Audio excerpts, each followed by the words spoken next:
100 existential questions that gently haunt you to fall asleep. To have you ever laid in the dark and felt like your thoughts were not yours, but echoes of something ancient, something vast, something watching you back? What if the questions that keep you awake aren't mistakes of the mind, but invitations from the cosmos itself? Not every night needs a lullaby. Some nights ask for a journey into the strange, tender abyss of what it means to exist. Tonight, you will not be told what to believe. You will simply be guided through 100 fragile doorways, each opening to a quiet place inside you that you've forgotten how to visit. These are not answers. They are seeds. They will not settle. They will drift through your breath, your memories, your dreams. So lie still. Let your body melt into the bed like fog across an endless field. Let the mind begin its quiet descent. And let the first question arrive. The gentle descent begins. Let's begin not with a scream, but with a whisper, a hush that drifts in like fog curling across the floorboards of your thoughts. What if the very questions that keep you awake are not enemies of sleep at all, but soft companions, nudging you back into yourself, breath by breath? There's a certain quiet that only comes when the world lets go of its noise. In that quiet, you may feel something stir, not loud, not sharp, but something ancient, a pull beneath your ribs, a sense that you've been missing a part of yourself you can't quite name. That feeling, that is the beginning of the descent, and it's gentler than you think. You don't need to chase clarity tonight. There's no quiz waiting for you in the morning. There's no prize for figuring it all out. Existential questions don't demand answers. They are soft lanterns. They light your path not to explain, but to reveal. A voice might ask you, "Are you sure you've always been who you think you are?" Not as an accusation, but like someone sitting across from you in a coffee shop past midnight, stirring their drink slowly, eyes kind, voice low, like they've asked this question before too.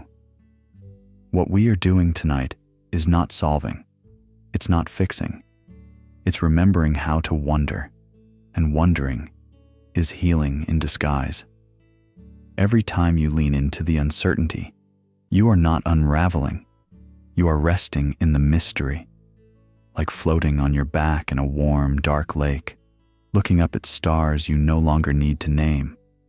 When was the last time you allowed a question to simply sit with you without trying to tame it, without squeezing it into a category or silencing it with logic? That is where we are now, in a place between thought and rest, between the ache of knowing too much and the relief of letting go. Someone once told me, the questions you fall asleep with are often the ones that shape who you become. I wonder if that's true for you. You might hear footsteps on a stage backstage, someone whispering, "You don't need to perform tonight. You only need to be present." So, let's be present, right here, right now, not to answer, but to listen.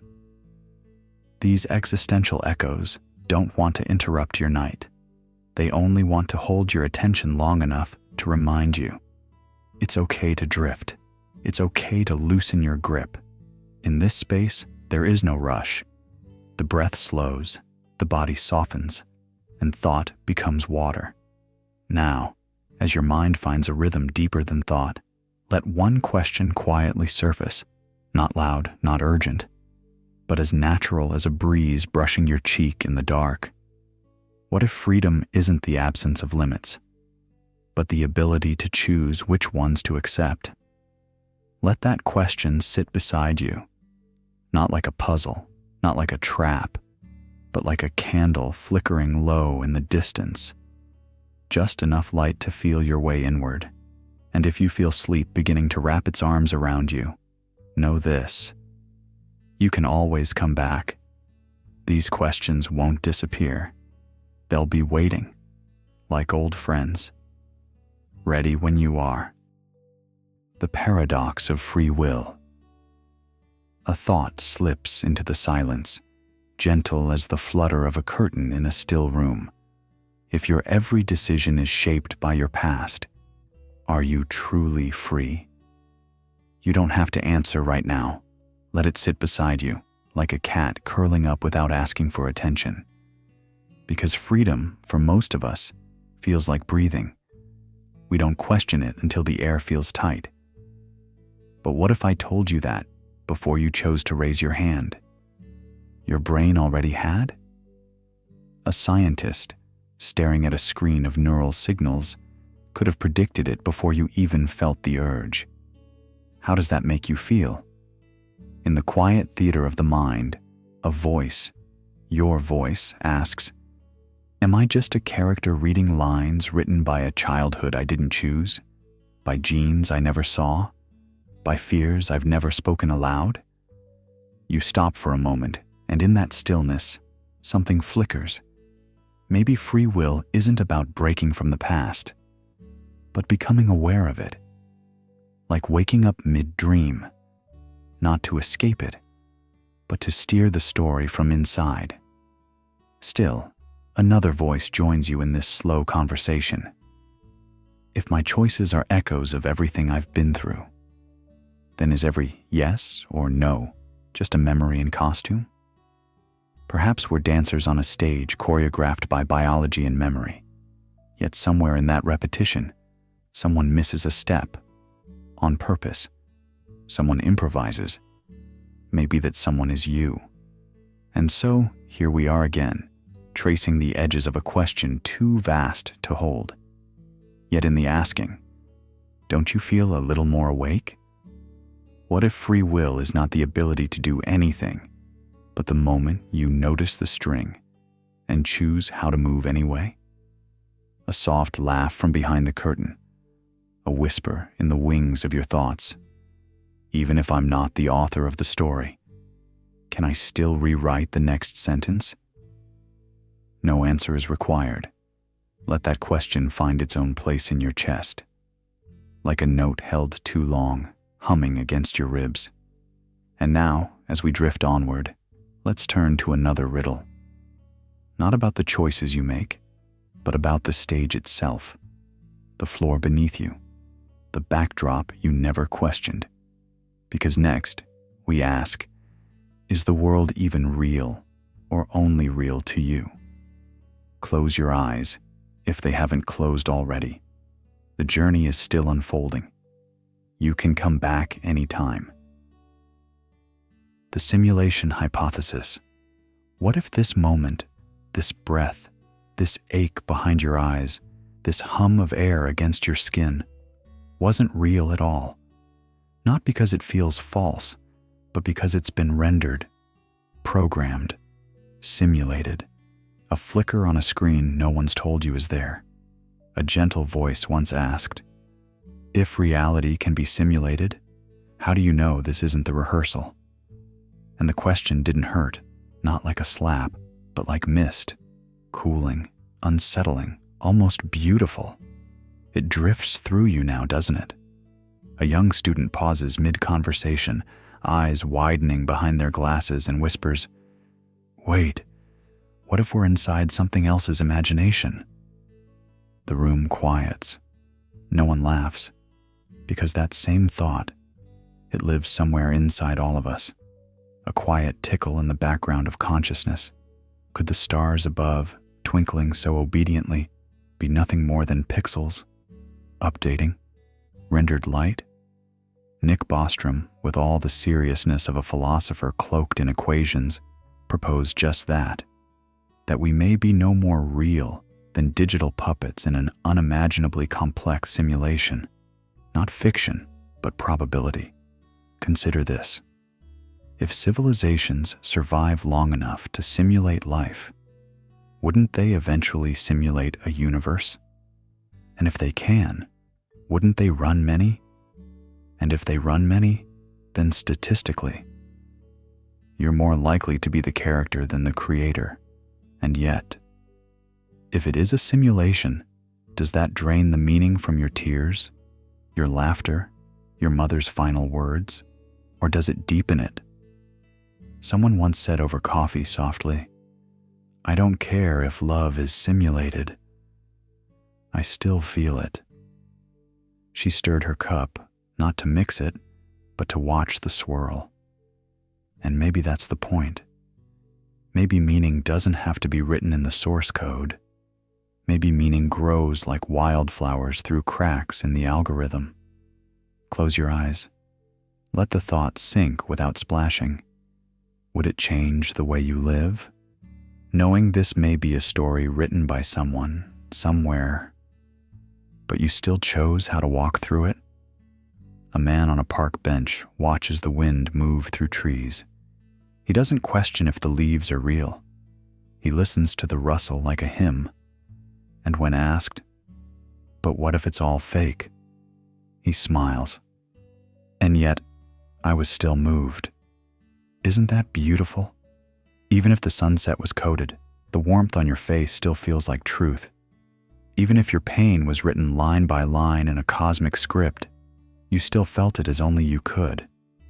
So, if the stars are pixels, if your memories are data, if this voice is just audio generated by a program, would you want to know?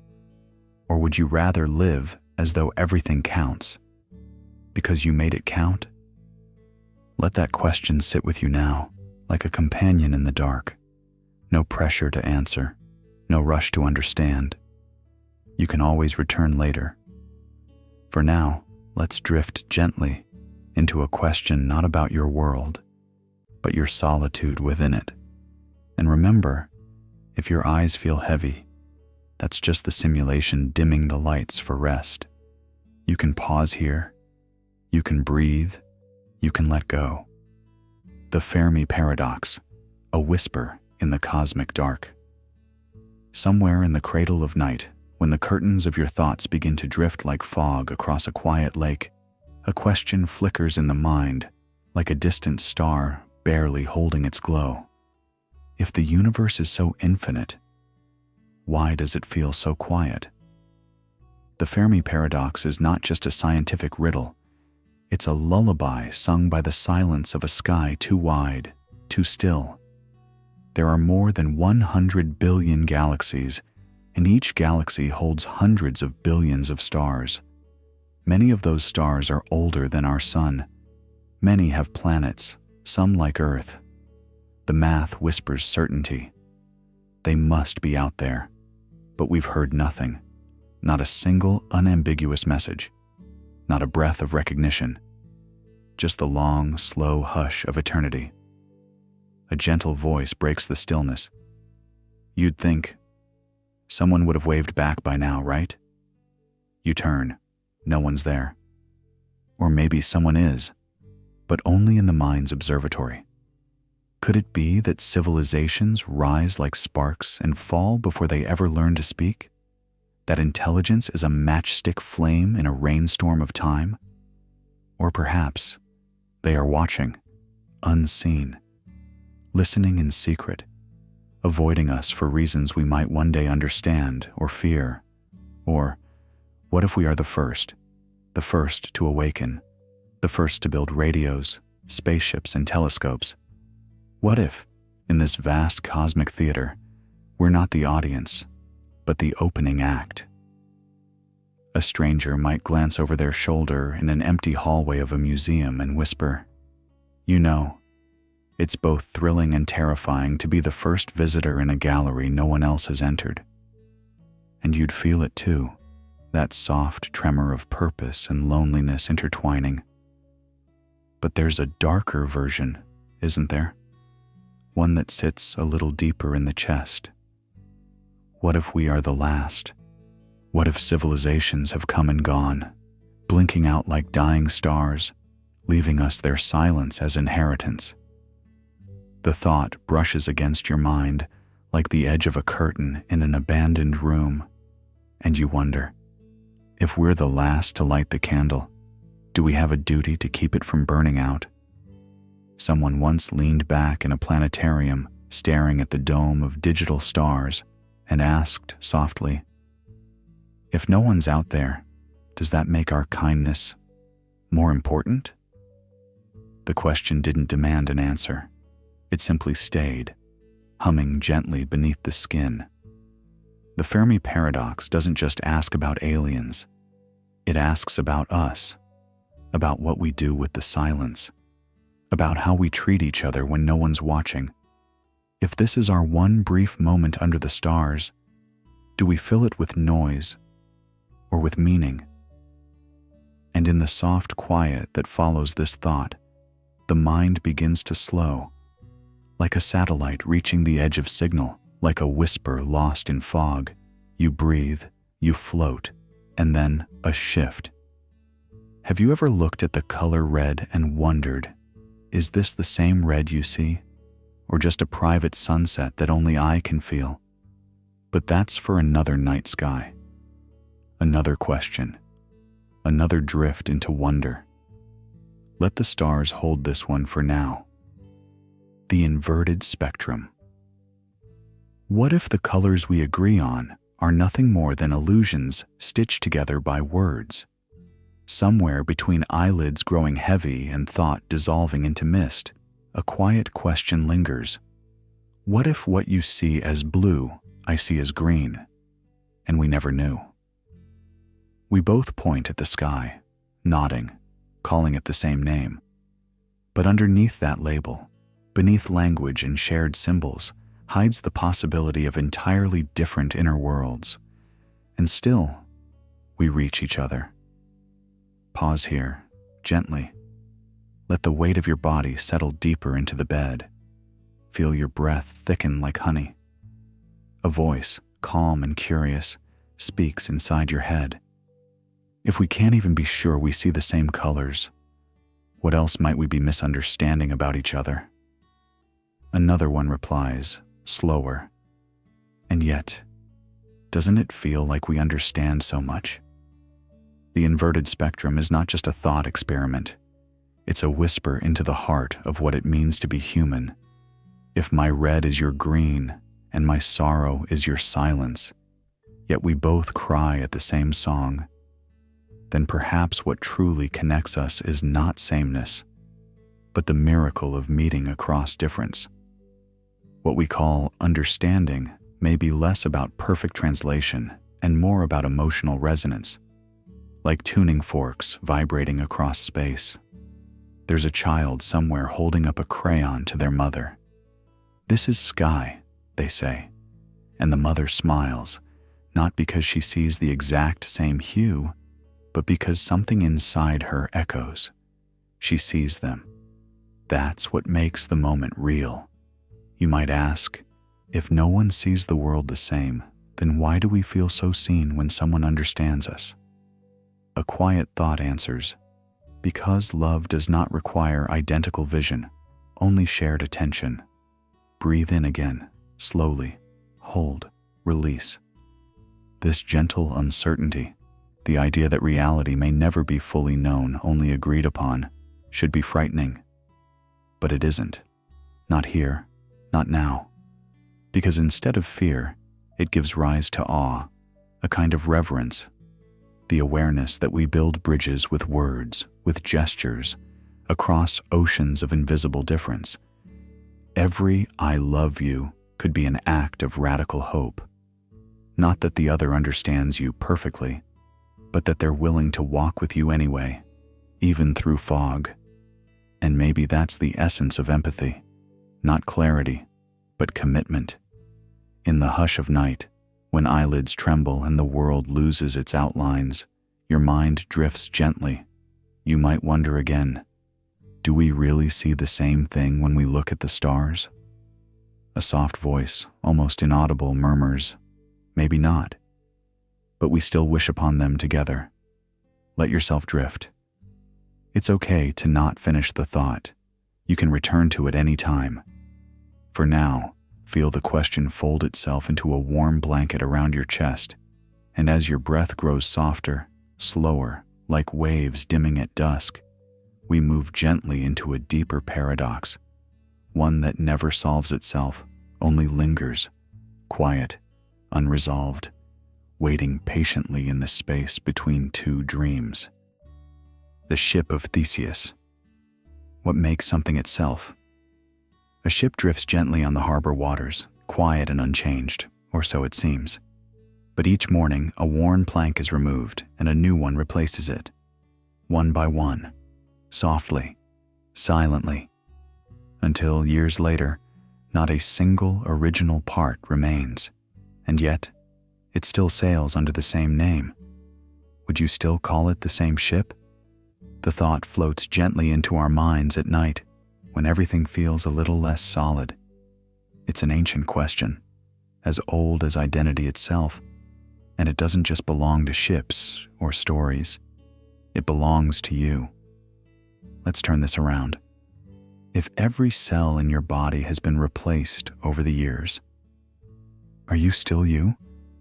You might hear a voice, perhaps your own, asking in the stillness, was I the same person when I was 6? What about last year or yesterday? The face in the mirror carries echoes of old laughter and silent aches. The smile is familiar, but is it the same or just similar enough?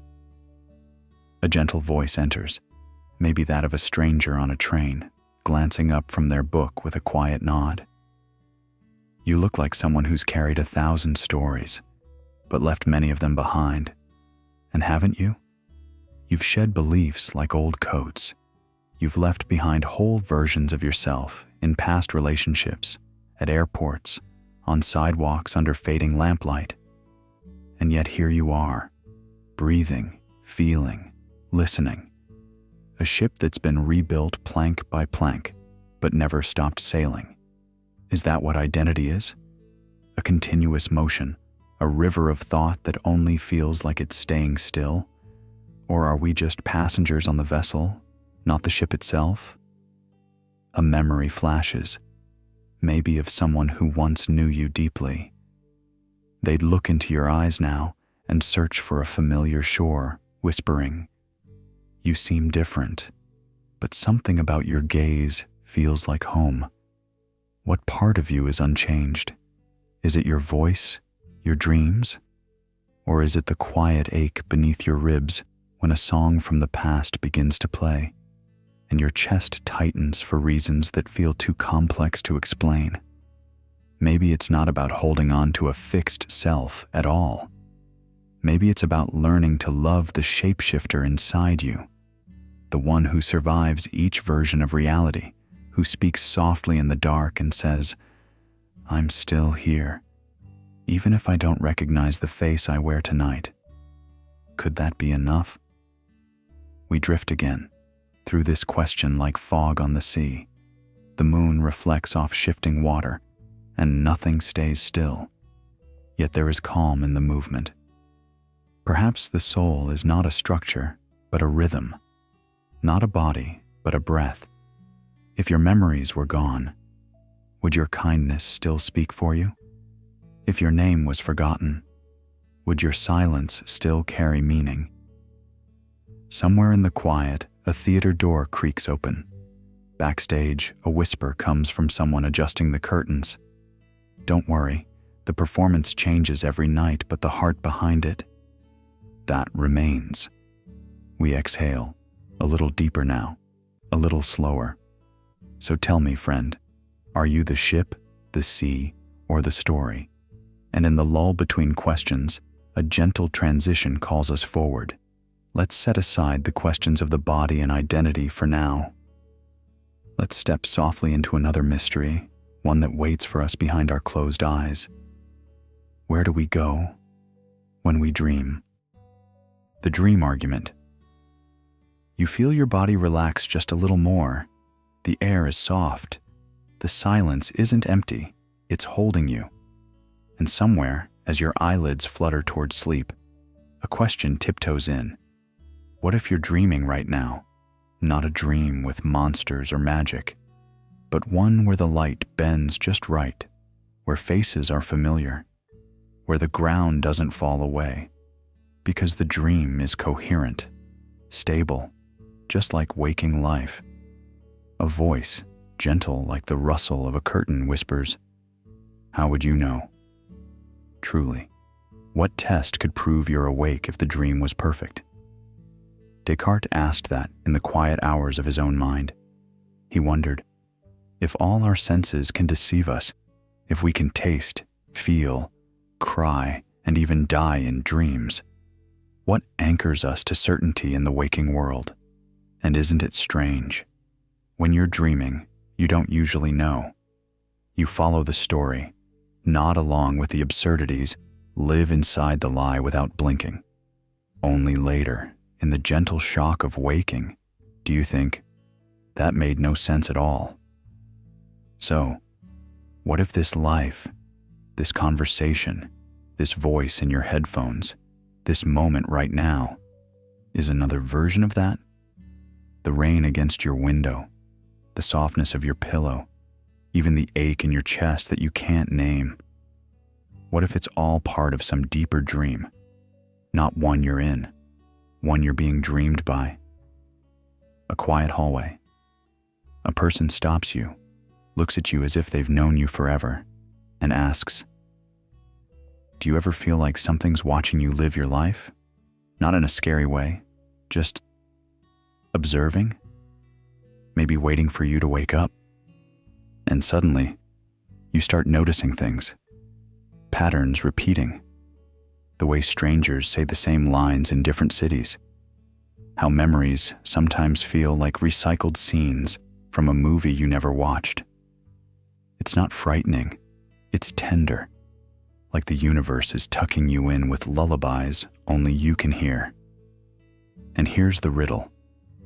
If everything feels real enough, if the story flows and your heart believes it, does it matter whether you're awake?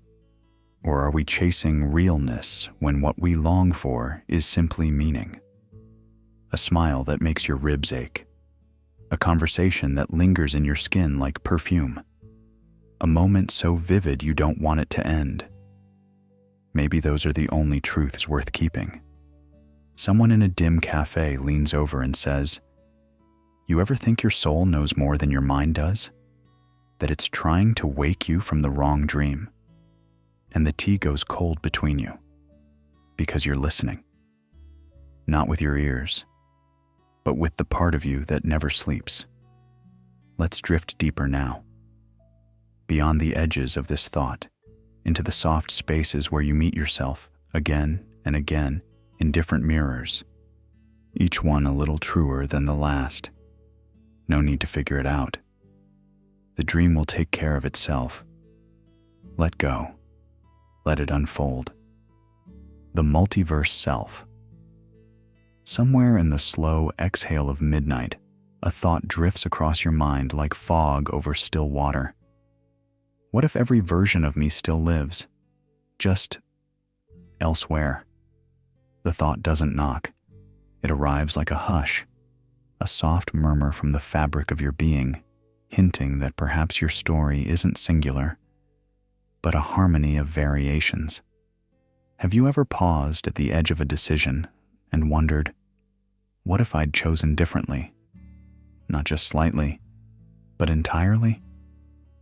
You took this job, but somewhere else, another version of you declined the offer and traveled instead.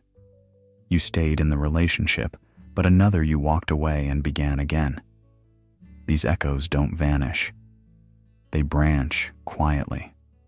Quantum theory whispers that with every decision, a new world slips into being.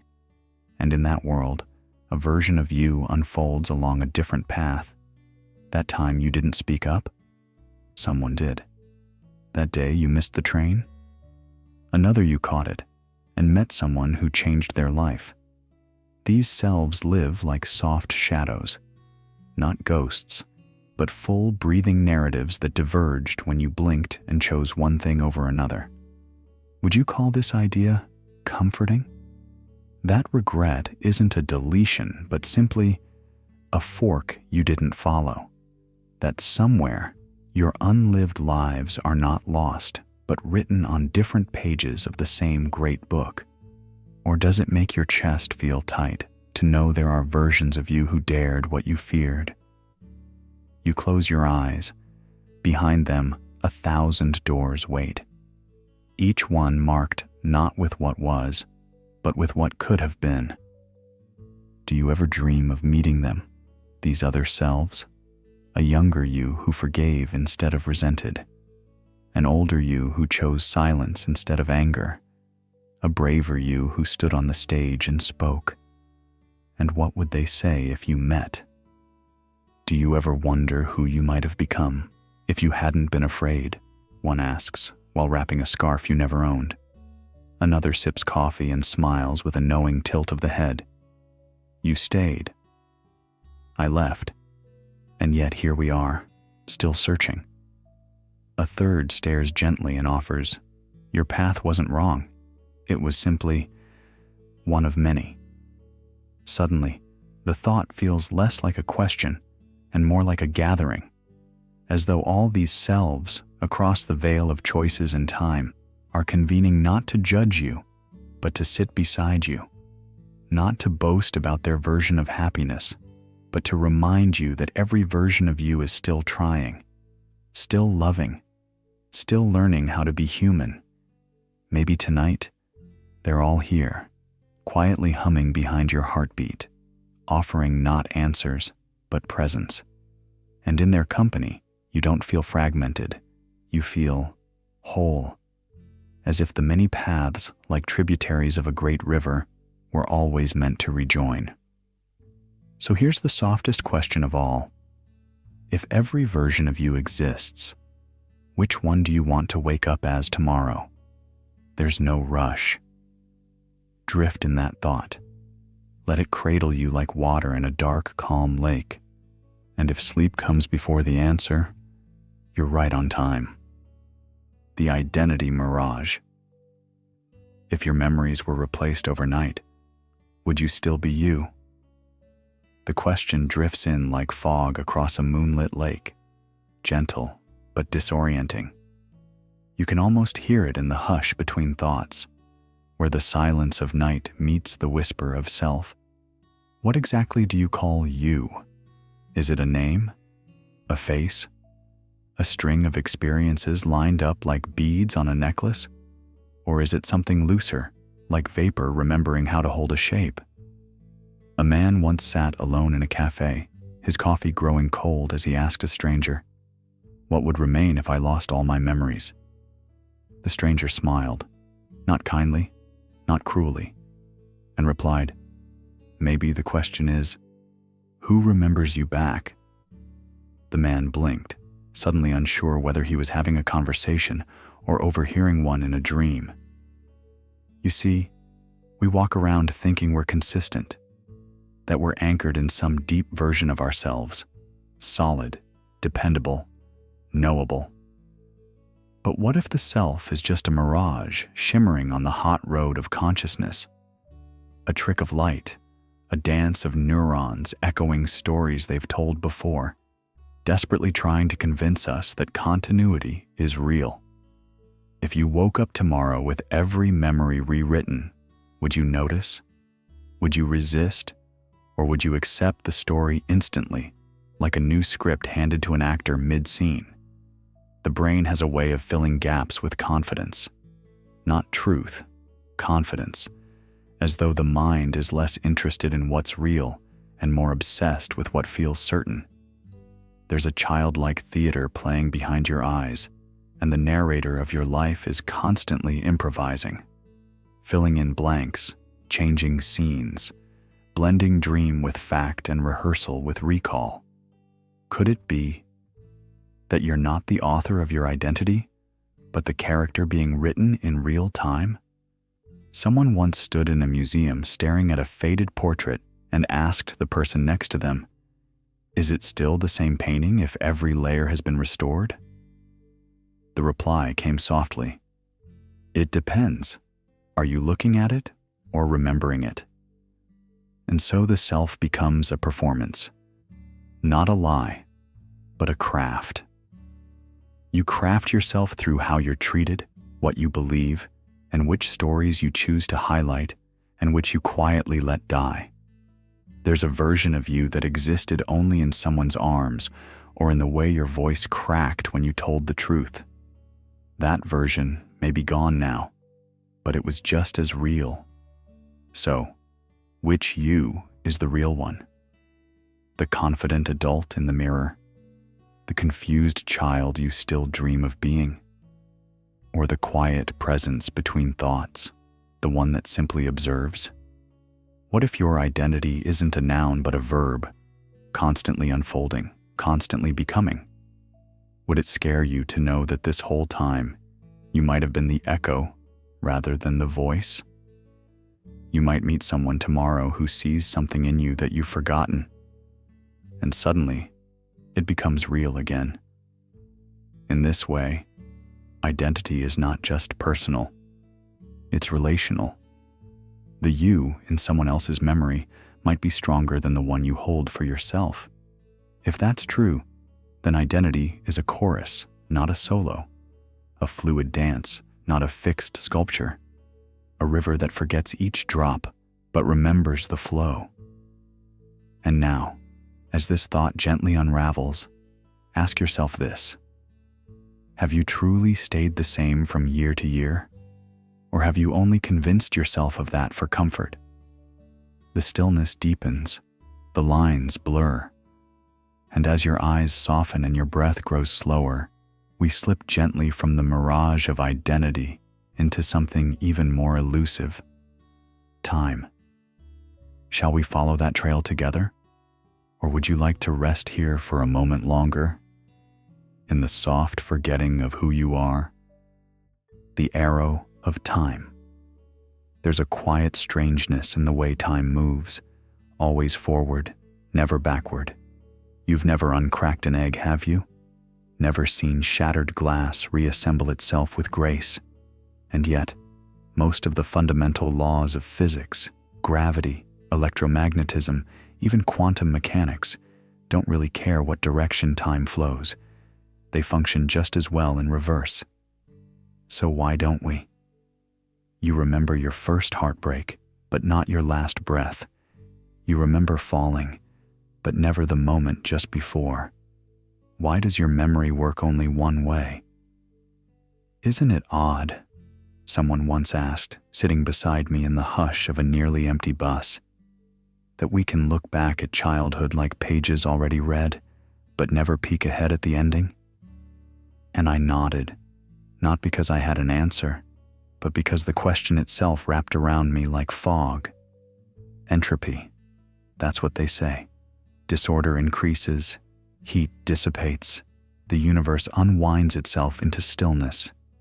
It's the only equation that insists time must move forward, not because of purpose, but because order is temporary and chaos inevitable.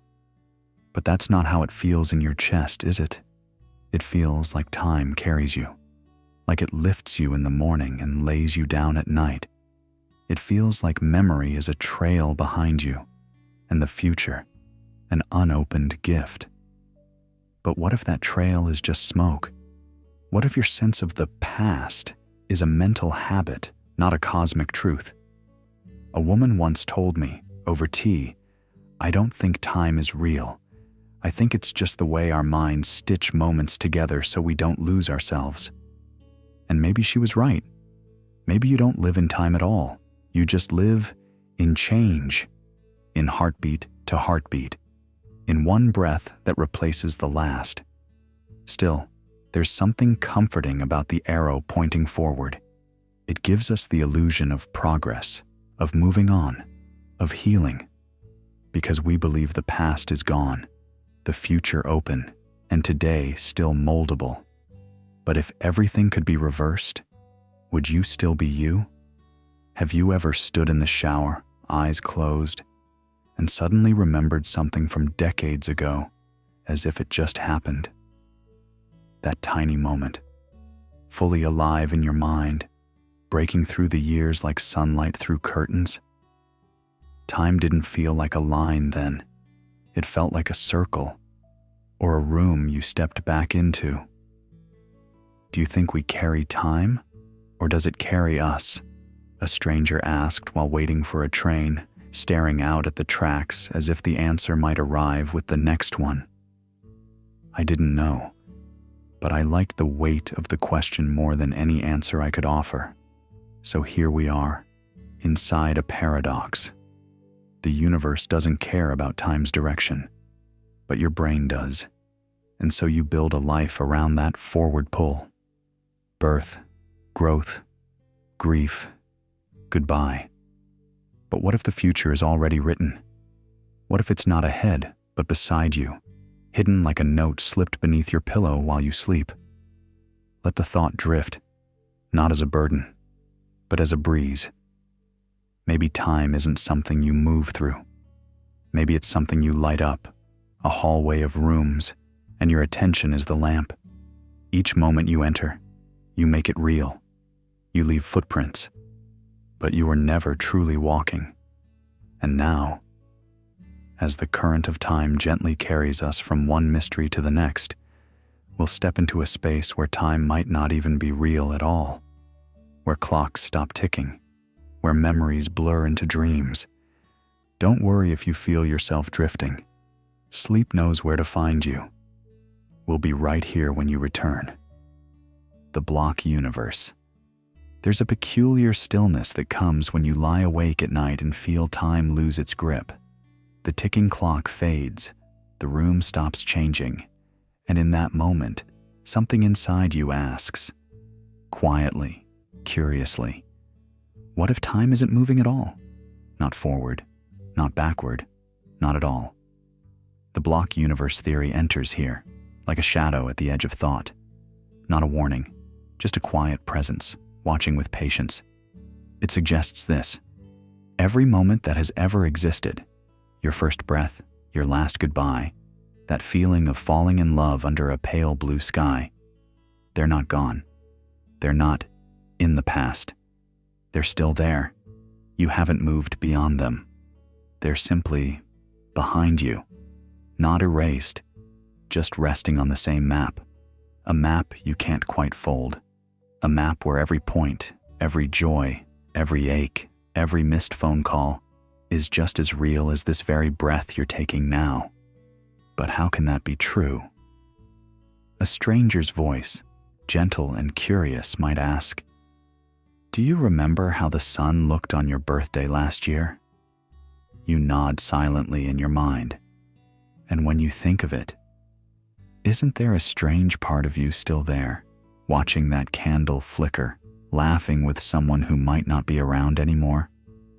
The stranger smiles, steps back into the dim corridor of thought, and vanishes. According to this theory, you're not flowing down a river of time. You're standing in a vast, frozen landscape.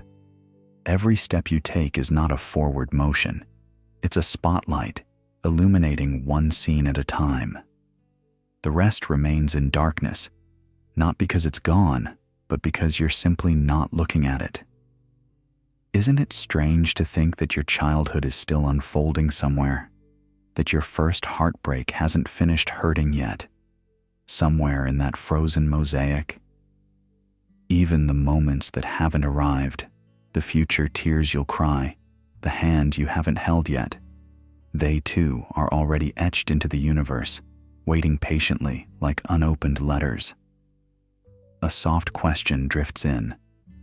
If your happiest day is already written, does that mean you can relax into it rather than chase it? And then comes the softer reply. Maybe what's coming isn't something you must fight for. Maybe it's something you must notice when the light finally reaches that part of the map. It makes you think, doesn't it, that maybe regret is a form of blindness, that maybe nostalgia isn't about loss, but about our limited access to a place we once stood. In this still universe, nothing is truly lost. Not the first time you saw the ocean, not the last words spoken in anger, not even the way your mother looked at you before she turned away. They're all still breathing in the quiet of space-time. One question lingers now, wrapped in silence. If everything is already there, what does that mean for meaning itself? The voice returns, not with answers, but with kindness. It means you don't need to rush or rewrite or beg the past to forgive you. You can rest knowing the story is already whole, even the chapters you don't understand yet. A hush falls, like snowfall on untouched ground. Let us leave time behind now. Let us slip into stillness, not to forget the moments that haunt us, but to gently realize they never really left. Now, take a breath. The next part of your journey doesn't need to arrive. It's already waiting, and you are right on time. Shall we move from time into meaning? The absurd.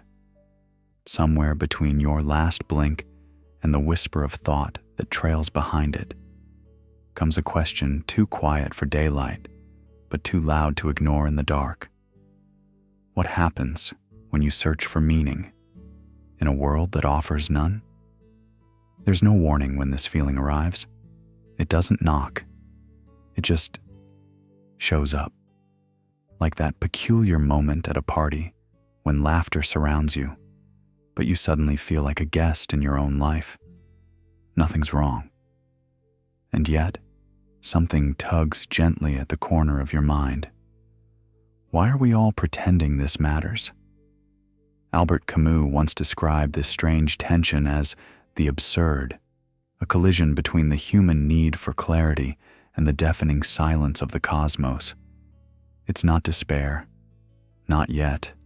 It's something rawer, a confrontation between your heart's fierce longing for answers and the universe's quiet refusal to respond. Isn't it strange how stars shine indifferently, even on nights you feel like crumbling? The moon never asks how you're doing. The sun rises whether you feel worthy of it or not. And yet, we keep asking questions. We keep building stories. We keep hoping. A child once asked his father, "What if life is just a test?" The father smiled, not because he knew the answer, but because he remembered asking that same question at that same age. Maybe that's what it means to be human. Not to know, but to wonder anyway. So what do you do in the face of the absurd? Do you rebel with joy, like Camus' happy Sisyphus, pushing the boulder with a grin? Not because the task has meaning, but because you give it meaning. Do you write poems no one may read? Offer kindness no one may thank? Laugh when the script is silent? Or do you let go? Let go of the search. Let go of the scoreboard. Let go of needing the universe to care. What would it feel like to drift, not lost, but unanchored? Not detached, but peacefully unburdened? Could that, in its own strange way, be freedom? Someone once said to me, just before a performance, "You have the perfect energy for this room." And that one line dissolved all the fear in my chest. No logic, just feeling, meaning, given freely, not extracted by force. What if that's the secret? That meaning isn't found, it's shared. Could your smile be enough of a reason to keep showing up? Could making one person feel seen tonight be your quiet rebellion against the void? And if the universe refuses to clap, so be it. You still danced. Let that settle into your chest like a soft echo. Because now we're shifting into a gentler paradox. One about silence, and whether, in the end, you've ever truly known anyone. But for now, if sleep is tugging at your thoughts, let it take your hand. You can always return to this place. The questions aren't going anywhere, and neither are you. You're right on time. The solipsism problem. There's a question that doesn't knock when it enters. It just appears, quietly, like a shape in the fog, and it asks, how can you be sure anyone else is real? Not just casually, like a child wondering if the moon follows them, but deeply, with the weight of silence behind it. In this stillness, you start to feel it. The sensation that everything, the laughter of your friends, the warmth of a hug, even this voice in your ear, might only be echoes in your own mind. Solipsism. That's what philosophers call it. The belief that the only thing you can be certain of is your own consciousness. Everything else might be projection, theater, a flickering dream inside your skull. There's a moment, sometimes late at night, when you walk past your own reflection and pause, not because of how you look, but because of how it looks back at you. Unblinking, empty of witnesses.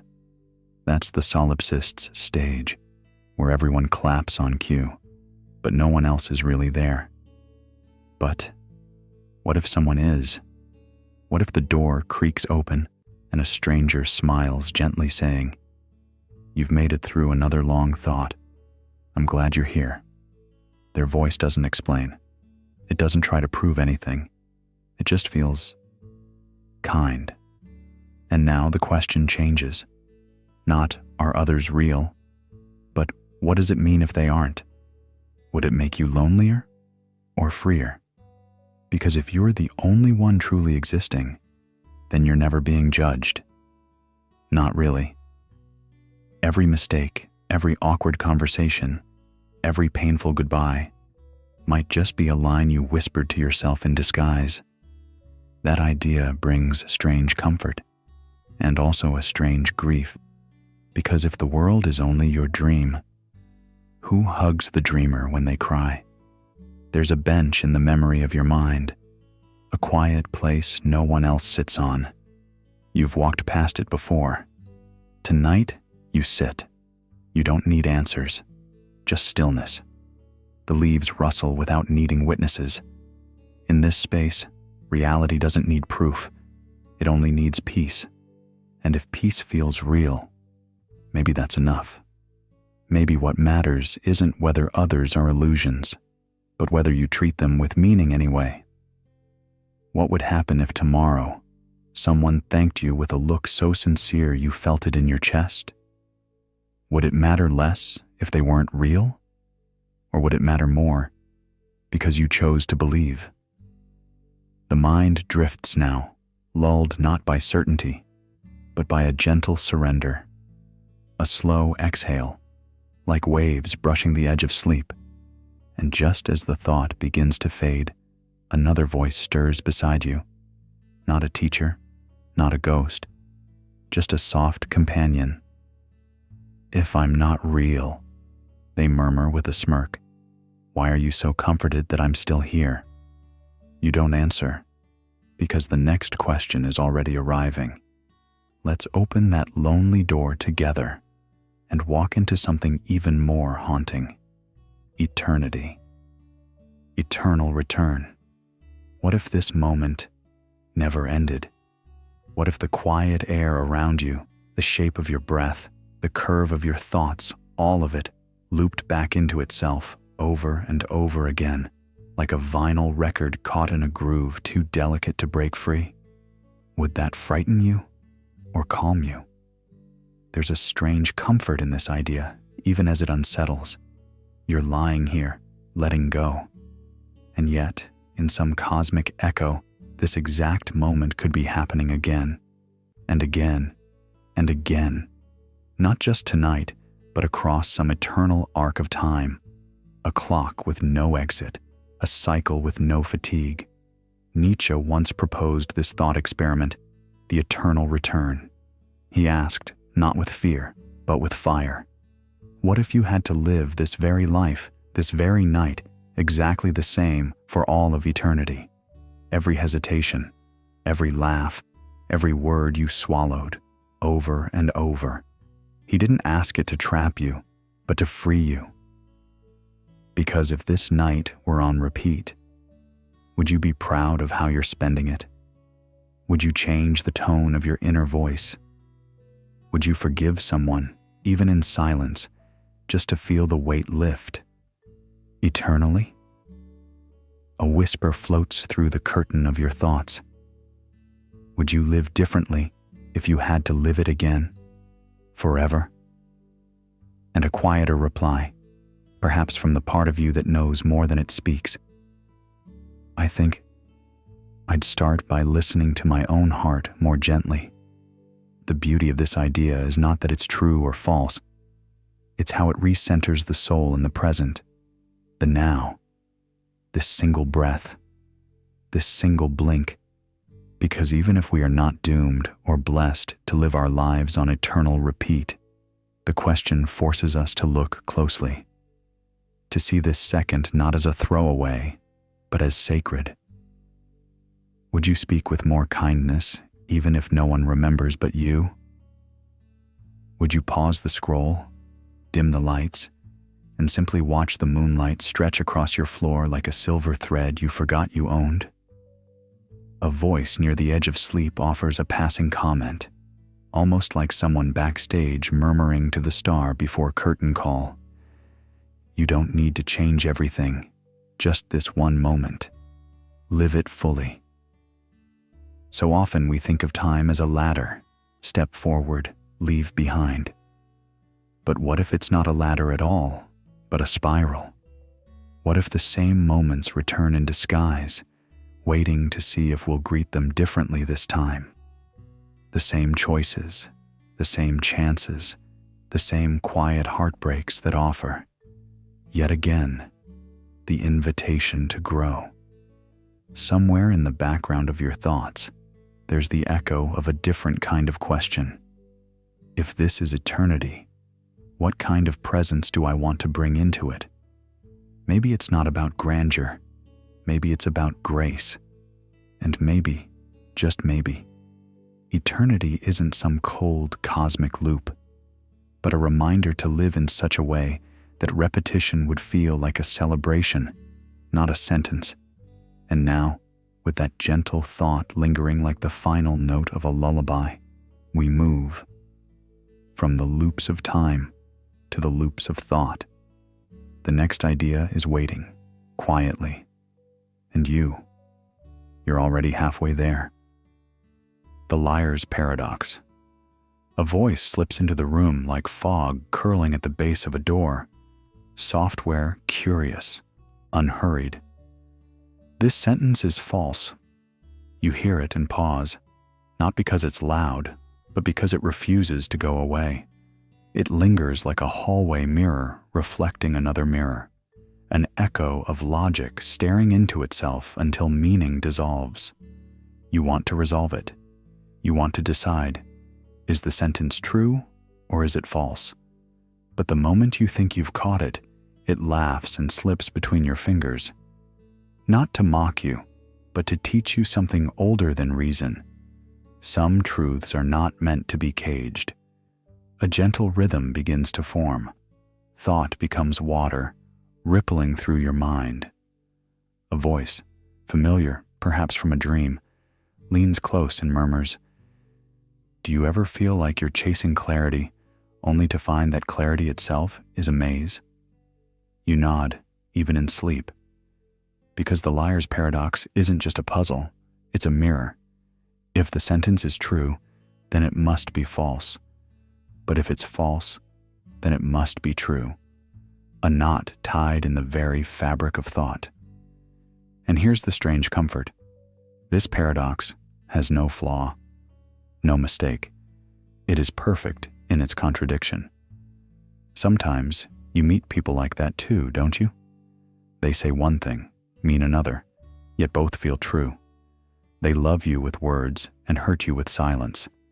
And in those moments, your brain performs quiet gymnastics, trying to decode sincerity from performance. A backstage whisper arrives as you try to untangle it. Truth is not always a sword. Sometimes it's smoke, and you have to breathe it in to even know it's there. The room softens, the edges of logic blur, and you begin to see that the liar's paradox isn't just a sentence, it's an experience, a reminder that some ideas don't resolve, they revolve. They spiral gently through the brain like falling leaves, never landing, but always seen. Another voice, this one slower, as if walking barefoot across a library floor, asks, if we can't pin down a sentence, how do we ever pin down a feeling? It's a tender question, not meant to be answered, just held, like a pebble warmed in your palm, because sometimes language breaks under the weight of what we feel. We say, I'm fine, when we're anything but. We say, I don't care, when we care more than we can admit. And perhaps the liar's paradox is not a flaw in logic, but a window into emotion, into the way we contradict ourselves, even when we long for truth. Soft rain begins to fall in your thoughts. A hush, a letting go. You're not broken for not understanding. You're not lost because something can't be solved. You're human. And humans live in the gray between yes and no, between true and false. That's where stories live. That's where love lives. That's where you are. Another whisper just before sleep finds you. Not all riddles are meant to be solved. Some are meant to be shared. And now, as you drift into the ocean of rest, a final question floats beside you. Barely a thought, more like a feather brushing your awareness. If even truth can twist, can language ever truly capture what we really mean? Let that question rock you to sleep. Let it fold around you like a secret sky. Let it remind you that it's okay to rest with questions unanswered, because in this quiet space between paradox and peace, you've already found something deeper than logic. You've found stillness, the limits of language. There are nights when you try to explain how you feel, but the words arrive like strangers. They hover near the door but never step inside. You reach for a phrase, a sentence, something neat and true, but all that comes is silence, not empty, but full, heavy with the weight of everything you can't say. A voice beside you, gentle, low, asks, have you ever wanted to cry? Not because of pain, but because of something too beautiful to describe. And just like that, your chest tightens. Because yes, you have. You've felt it looking at a burning sky after rain. You've felt it while holding someone's hand for the last time. You felt it when a song knew more about your life than your best friend did. But how do you explain that? Wittgenstein once whispered from the edge of logic, whereof one cannot speak, thereof one must be silent. And maybe he wasn't being cold. Maybe he was honoring the unspeakable, because sometimes words fail us not out of weakness, but out of respect. Have you ever sat next to someone and said nothing for hours and still, somehow, said everything? Language is a miracle, but it's also a boundary. It can paint the walls of a house, but it cannot describe the warmth inside it. It can trace the outline of sorrow, but it cannot bottle the exact weight of grief. It gives you names for things, but not the feelings that come with them. A stranger in a quiet cafe smiles as if they've heard this thought before. They lean over and say, maybe that's why we write poems. Not to explain, just to point to something too large for the mouth. And you nod. Because music does something language cannot. It doesn't talk about emotion, it is the emotion. It enters through the cracks, not through the ears. Silence, too, carries messages more ancient than words. A sacred hush at the end of a prayer. The stillness after someone says, I love you, and the other person simply holds them tighter. There's a kind of truth that burns too brightly to be spoken. And maybe, just maybe, you've always known this. Perhaps that's why certain memories refuse to be told.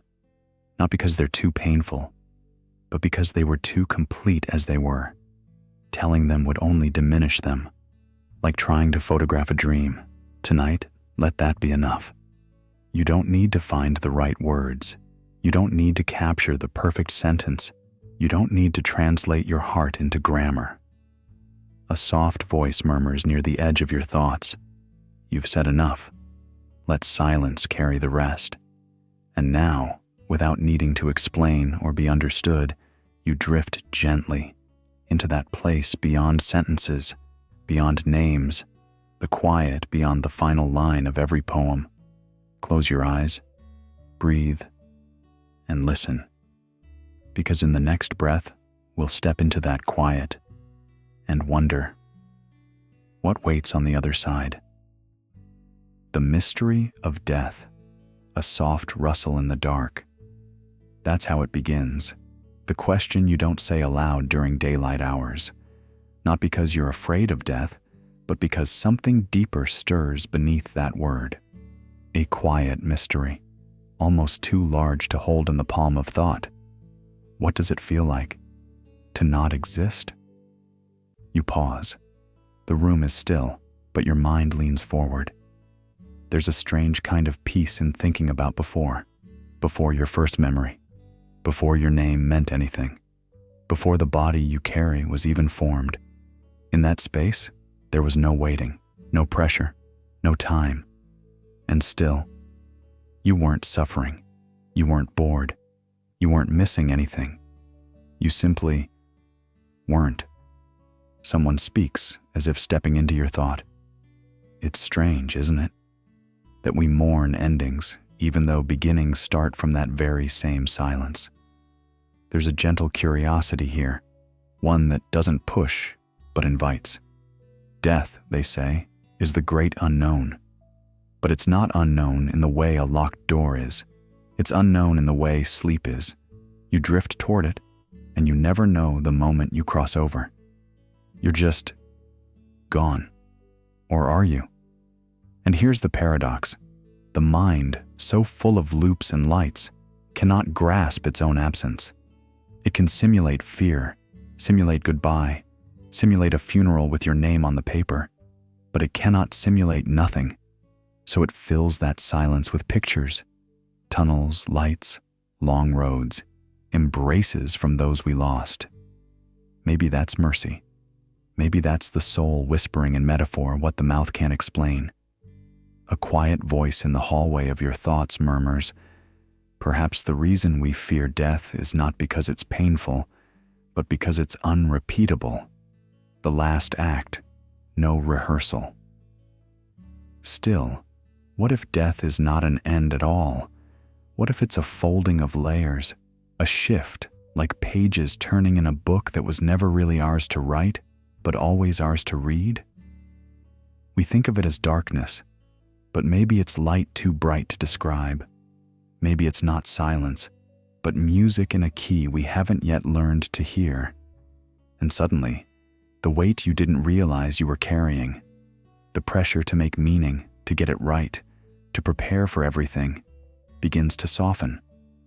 If death is the falling away of questions, could it be the first moment we finally rest? No need to impress, no need to solve, just being done.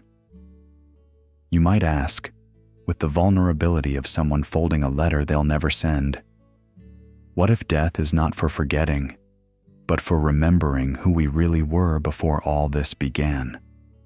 Somewhere in the far corner of your thoughts, the curtain draws slowly inward. You may feel the need to hold on, to stay awake, to grip the railings of your mind. But sleep is gently asking for your hand now. And as the world fades into velvet stillness, this question lingers like a final breath. What if death isn't the end, but simply the softest return home? The Veil of Maya. A gentle breeze in the mind asks, what if everything you've ever seen was wearing a mask? Not the theatrical kind, not even one meant to hide, but a veil so fine, so consistent, that we never question its presence. It's stitched into the edges of color and sound, in the way sunlight hits your hand, or in how a loved one's voice makes your chest ache. But underneath it all, What if you were never seeing the thing itself, only its shimmering shadow? A soft whisper floats in. Have you ever stared into someone's eyes and wondered if you were actually seeing them or just a surface? And if it's only a surface, where do they begin? In Eastern philosophy, this ancient veil has a name, Maya, a dancer of illusions, a curtain of forms. It doesn't lie, at least not with cruelty, but it seduces. It says, this is a tree. This is your name. This is real. And our minds, grateful for certainty, nod along. But Maya never stays still. She flickers, blurs, rearranges. What we call reality is just her shadow puppet show, projected on the inner walls of our skull. So, what would it feel like to walk behind the curtain? Or maybe the better question is, who would walk there? A hallway opens, not in space, but inside awareness itself. The walls shimmer like heat. The moment you reach for something, an emotion, a person, a memory, it melts into something else. The world becomes soft wax. You press your hand against what seems solid, and it gives way like smoke. And yet, isn't there something that watches all of this? The flickering forms, the vanishing truths, the illusion of stability. There's still a you, isn't there? Someone sits beside you in this inward theater, not facing the screen, but facing you. And they ask, are you watching the world or dreaming it? Then they smile. Either way, you're not alone in the dream. In this place, pain becomes strange. You remember how you cried over the breakup, or the lost job, or the lonely birthday. And now, those pains feel like paintings, intense, colorful, but framed. You can walk closer. You can step back. You can say, this is not all of me. Maya lets you feel everything, but she never lets you be any of it. That's her trick. That's her mercy. And if joy, too, is a veil, then perhaps it's not the joy itself that saves us, but the way we see it shimmer and dissolve and shimmer again. The dance, the movement, the impermanence that says, nothing stays, but nothing truly leaves either. The world outside your window might be sleeping now, or maybe it's just beginning to glow. But even that, light, dark, dawn, is part of the fabric. What if you let yourself stop trying to pull back the veil? What if you just sat with it? Would you see through it anyway? There's no need to answer. You don't even need to hold the thought.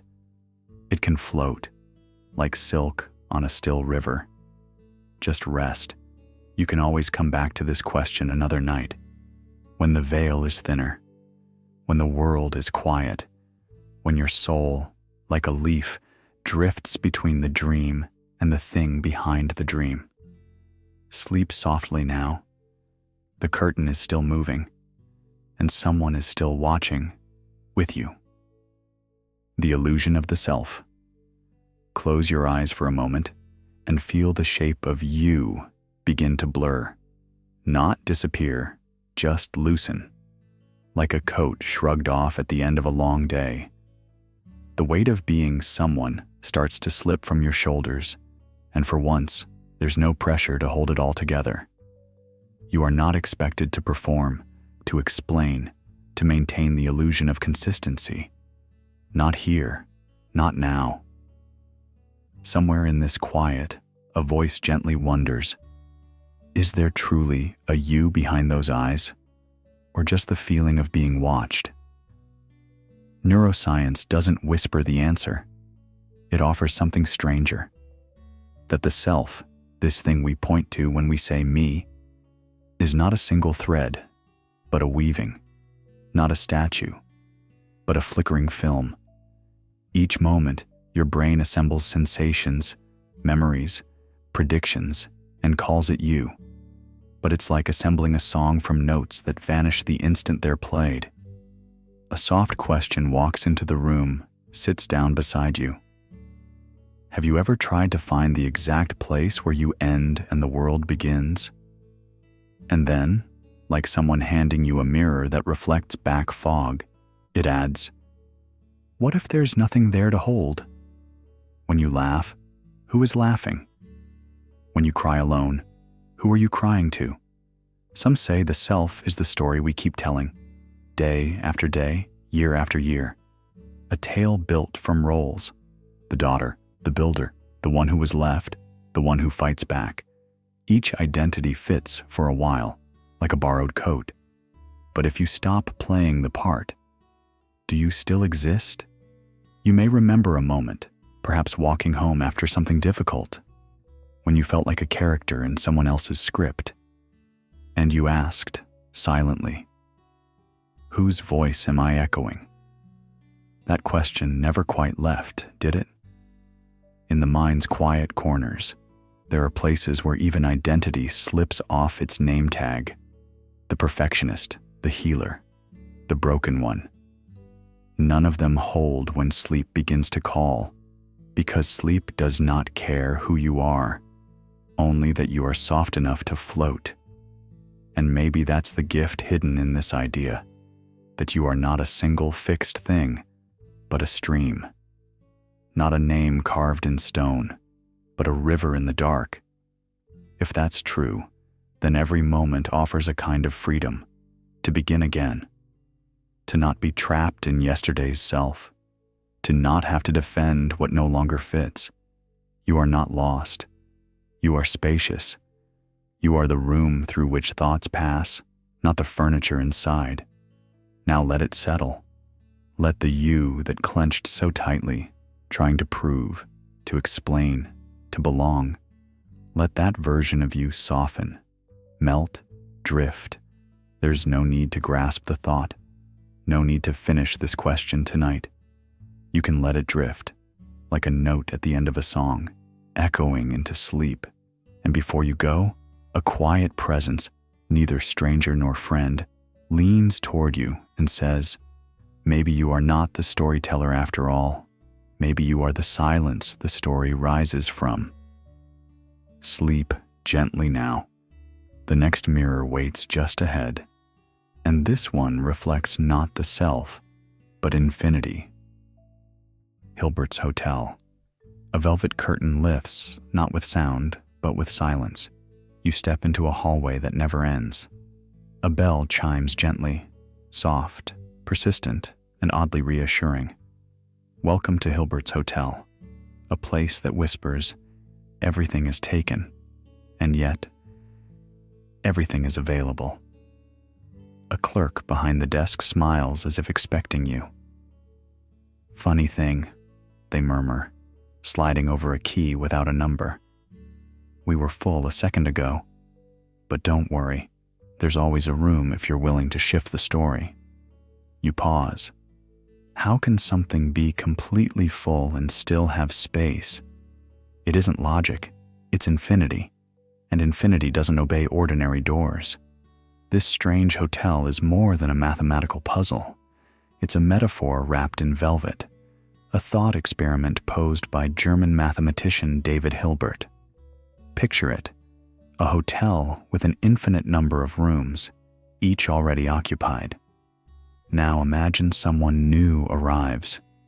Instead of turning them away, you simply move each guest from room 1 to room 2, room 2 to room 3, and so on. Suddenly, room 1 is free. The hotel was full, yet it had space. It was infinite, yet expandable. There's something oddly comforting in that contradiction. Because isn't your mind a little like that hotel? Packed with memories, dreams, anxieties, and unanswered questions, and yet, somehow, there's always room for one more thought, one more idea, one more version of who you could become. What if the fear of running out, of space, time, love, opportunity, is just a misunderstanding of scale? What if you've been measuring your worth in rooms instead of horizons? Can I really hold more than I think I can? That's the question that echoes down Hilbert's corridors. not shouted, but softly, like breath on glass. And it applies not just to your brain, but to your relationships, to your pain, to your healing. You may believe there's no vacancy left in your heart, no energy left for trust, no room left for change. But that's only if you assume the system is finite. Close your eyes for a second. Feel the hallway extending outward. No walls, no ceilings, just a quiet corridor of possibility. Does it stretch because you're walking, or because you're finally willing to see that there is more? A voice might lean in here, gentle and curious. What if you weren't the guest? What if you were the architect of this place? Would you allow yourself to build rooms for joy as quickly as you build them for worry? Because some of us keep adding floors made of fear. What if this happens? What if they leave? What if I fail? And we fill those rooms so fast, we forget that infinity flows both ways. Not just upward into overthinking, but outward into freedom. Hilbert's Hotel teaches us that infinity isn't just about quantity. It's about structure. You can always reconfigure, always adjust, always make space. The only rule? You must be willing to move something else to let the new thing in. Isn't that what growth feels like? A little inconvenient, a little strange, but undeniably real. As the lobby fades and you begin to drift, a quiet realization knocks on the door of your awareness. You're not stuck. You're just paused. And every room, no matter how full, still opens when you believe there's more beyond the number on the door. So, let's take this infinite staircase in your mind and climb a little further. Because just around the corner waits another riddle, one even stranger than infinite rooms. What if there are truths you'll never be able to prove, no matter how long you search? Let's walk slowly. There's room, and you are always welcome. Gödel's incompleteness theorem. Somewhere in the soft hum between thought and silence, a whisper asks, can any system ever explain itself fully? It's a question that doesn't press, only lingers, like a note held in the air after the music ends. And in that silence, we drift into Gödel's theorem, not as mathematicians, but as wanderers on the edge of understanding. The mind, much like a grand cathedral of logic, wants to believe that everything has a reason, that every stone in its foundation can be traced, every arch justified. But Kurt Gödel, quietly and brilliantly, lit a candle in one dark corner of that cathedral and revealed the flaw no one had dared to see. That within any system powerful enough to describe numbers, there will always be statements that are true, but unprovable from within. A paradox sealed into the bones of logic itself. So, here's the haunting part. If even pure reason can't see all of itself, what about us? What about this system we call self, you and I? We try to make sense of our feelings, trace our memories back to origin points, explain our motives like clean equations. But maybe there are parts of us that will never be seen from the inside. Truths that sit just beyond the mirror, refusing to reflect back. A pause now. Let it settle.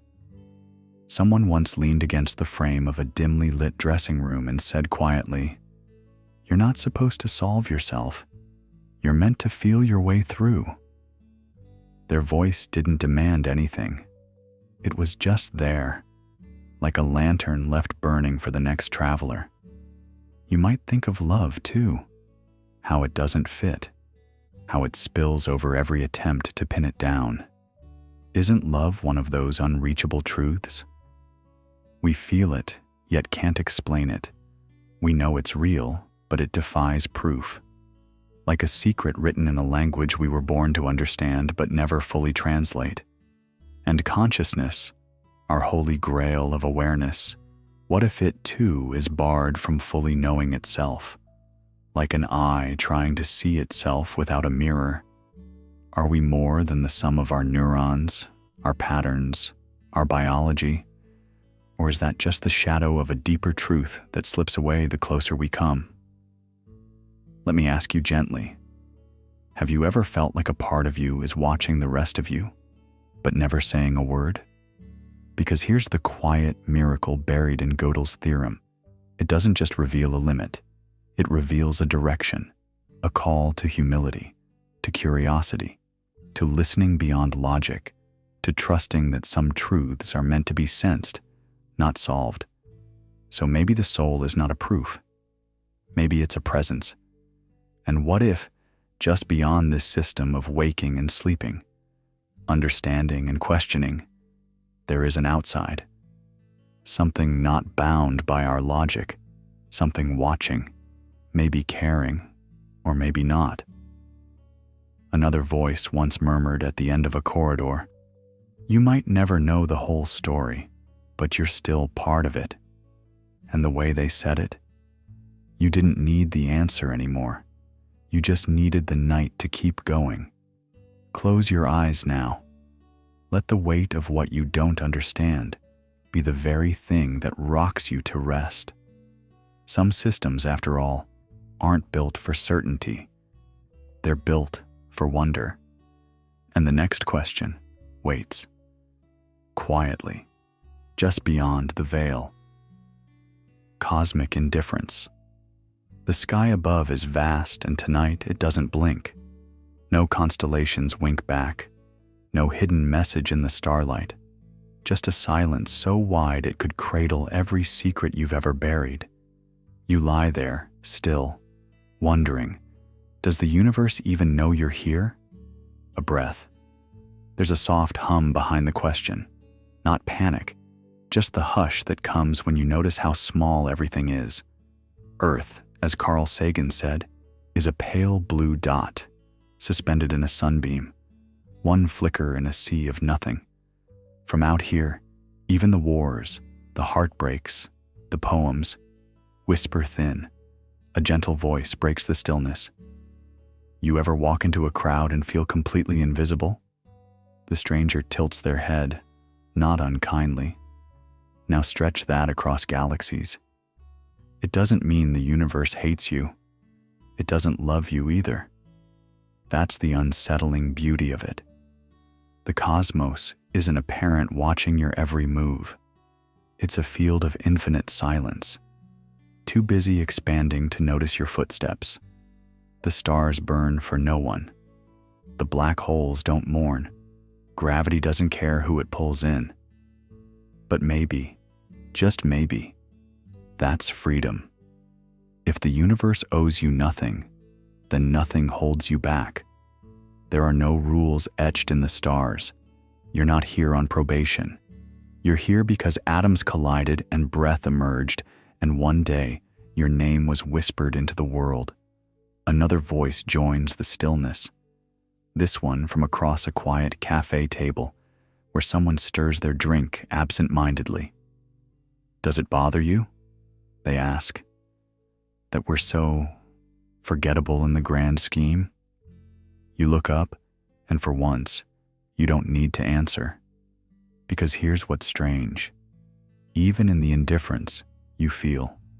You ache when music touches something wordless inside you. You smile at the softness of a shared glance. You cry when the world trembles just right. So what if the galaxies don't applaud when you fall in love? You did. So what if the planets don't care that you forgave someone who never asked? You still chose to. That might be the point. Meaning doesn't come from recognition.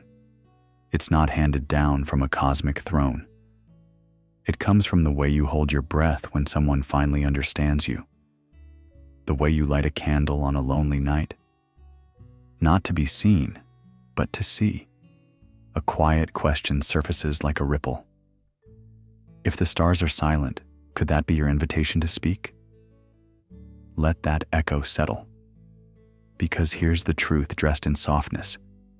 The universe may not know your name, But your story exists anyway, and that makes it sacred. You are not waiting for permission. You are not required to matter to Mars or be noticed by Neptune. Your heartbeat is enough. Enough to dance, enough to weep, enough to keep breathing. And so, in this tender space between everything and nothing, you become the one thing that does care. A warm flicker of defiance, a lighthouse with no ship to guide, but still, it glows. Now, let yourself float, gently, from insignificance into the idea that meaning is not found. It's made. And maybe, just maybe, you're the only one who can make it. Close your eyes. You're doing it already. Existential responsibility. There's a certain silence that settles in when no one tells you what to be. It's not the silence of rest, but the stillness of a vast, waiting room, where the door is unlocked, but no one calls your name. And as you sit there, the question arrives not as a shout, but as a murmur just loud enough to keep you awake. If no one tells you what to be, who will you become? The philosopher Jean-Paul Sartre once wrote, "Existence precedes essence." It sounds elegant, almost gentle, but it holds a truth that can rattle through the floorboards of your soul. You aren't born with a manual, a map, or a label. You are not given a role to rehearse. You are handed the stage and told, "Speak." And the terrifying part? No script will ever arrive, just the lights, just the silence, just you. Is that freedom? Or is it the most delicate prison, one where the walls are invisible, yet the pressure to create meaning grows louder with each heartbeat? Someone beside you, unseen in the dim theater of your thoughts, leans in and says with a half smile, "Most people wait for the lines to be written for them, but you arrived before the playwright."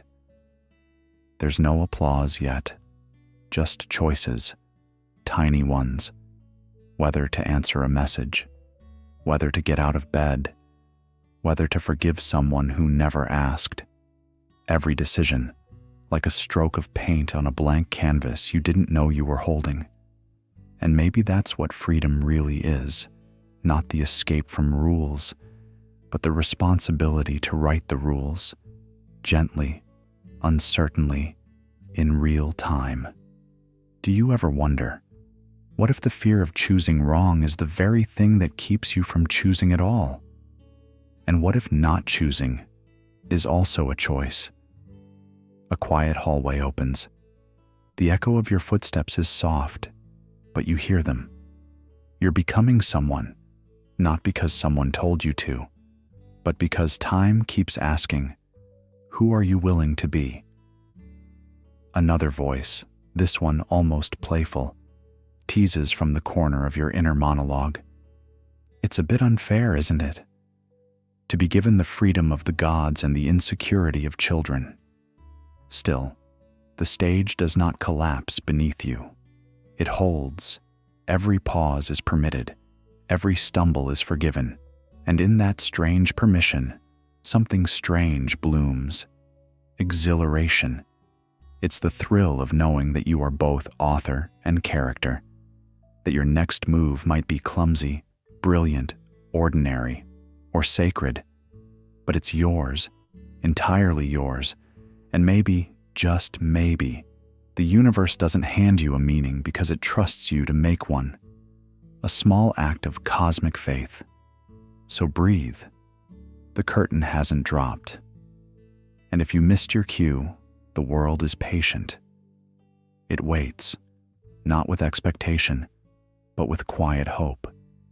Someone at the edge of the darkened stage leans forward, eyes kind but curious. If you don't speak tonight, will you return tomorrow, or will the silence become your script? Now step away from the spotlight. Let the warmth of the boards beneath your feet fade. There's another space waiting. Not a stage, but a shape. Not a choice, but a paradox. something strange and mathematical. The question ahead has no sharp edges, but it might fold space in your mind like paper, soft, weightless, and impossible. Ready? The path curves gently forward. Let's follow it, just for a while longer, before sleep takes the pen.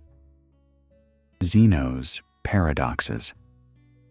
There's a certain stillness in the middle of the night when the world goes quiet and the questions begin to whisper. And among them floats one that feels like it's been hiding in the background of your thoughts since childhood. Could the universe have turned out another way? Maybe it's a strange thing to ask when your body is softening into sleep, but the question doesn't demand an answer. It simply sits beside you, like a gentle guest. Not intrusive, just curious. Could there have been a version of you who lived near the sea, who never met that one person, who chose music instead of numbers? Would the stars have still burned? Would the rain have still fallen on rooftops in spring? You lie there, hearing the hum of the fan, the breath of the house. A quiet voice might drift through your head, like someone passing by the front of a cafe at dusk, saying, "Funny, isn't it? If I'd missed that train, maybe everything would be different now." You don't reply, but the thought lingers. Some physicists say our universe is just one bubble in a sea of possibilities. Others suggest there were laws so precise, so inevitable, that nothing else could have emerged. But here, in this moment, in this bed, none of that feels urgent. Instead, what you feel is the texture of choices, the softness of chance wrapped around everything you've become. You ever wonder what held all of this together? A string of perfect equations? Or maybe it's something simpler, more fragile, like a song sung once and never again. But somehow it was you who heard it. It's the kind of question that doesn't need a chalkboard or telescope. It needs a quiet space in your thoughts, a willingness to sit still with wonder. Someone once held the door open for you and smiled as you entered. Did you notice that moment? Or the day you took a different route home and saw a garden that hadn't bloomed before? We don't always know what tiny hinge the world turns on, but we feel it. That tickle behind the ribs that says, something shifted, not by much, but just enough to make the familiar feel new. And what if nothing could have changed? What if the universe had to unfold exactly as it did? Would that make your regrets feel heavier or strangely lighter? A barista once told me, sometimes we don't choose the life we get, but we get to choose how we breathe through it. I think about that line more than I should. It makes me feel as though my breath itself is part of the cosmos, threaded into the fabric of inevitability. Maybe the universe didn't need to be different. Maybe it just needed to be noticed. Would it have made a difference if light traveled a bit slower? If trees grew upside down? Maybe. Maybe not. But the real marvel is that you're here, asking the question, that your voice, even when silent, is part of this strange equation we call life. A question like this isn't here to unsettle you. It's here to rock you gently, to remind you that there's poetry in the precision and comfort in the uncertainty, that some of the deepest thoughts are soft as pillows, and some truths only reveal themselves when you stop trying to chase them. So, if your eyes are heavier now, let them close. Let this question float without needing to land. And if tomorrow you wake still wondering, that's okay. Questions like these are not here to be solved. They're here to be shared. And as your breath slows and the edges of the world begin to blur, you might hear a voice in the background, your own, perhaps, saying, I think the universe turned out exactly as it needed to, at least for tonight. Shall we drift onward? The next thought is waiting, just past the bend. The anthropic principle. Why does it all seem just right? The warmth of the sun, the weight of your body on the mattress, the precise balance of breath and gravity that lets you lie there, not flying, not falling, just suspended. Almost as if the universe had you in mind. The stars are impossibly far away. Galaxies dance through nothingness, and yet here you are, bones, blood, memory, and thought, floating inside that cosmic silence. The air that fills your lungs contains just enough oxygen to keep you here. Not too much, not too little, just enough. Doesn't that feel strange? Or maybe familiar? Someone once leaned over a table, slid a glass of water toward me and whispered, "The odds of this existing exactly like this are microscopic." I laughed politely, but I kept looking at that glass for the rest of the evening. What if everything around us is not just random clutter in a meaningless void, but a stage, set with care? What if it's all tuned?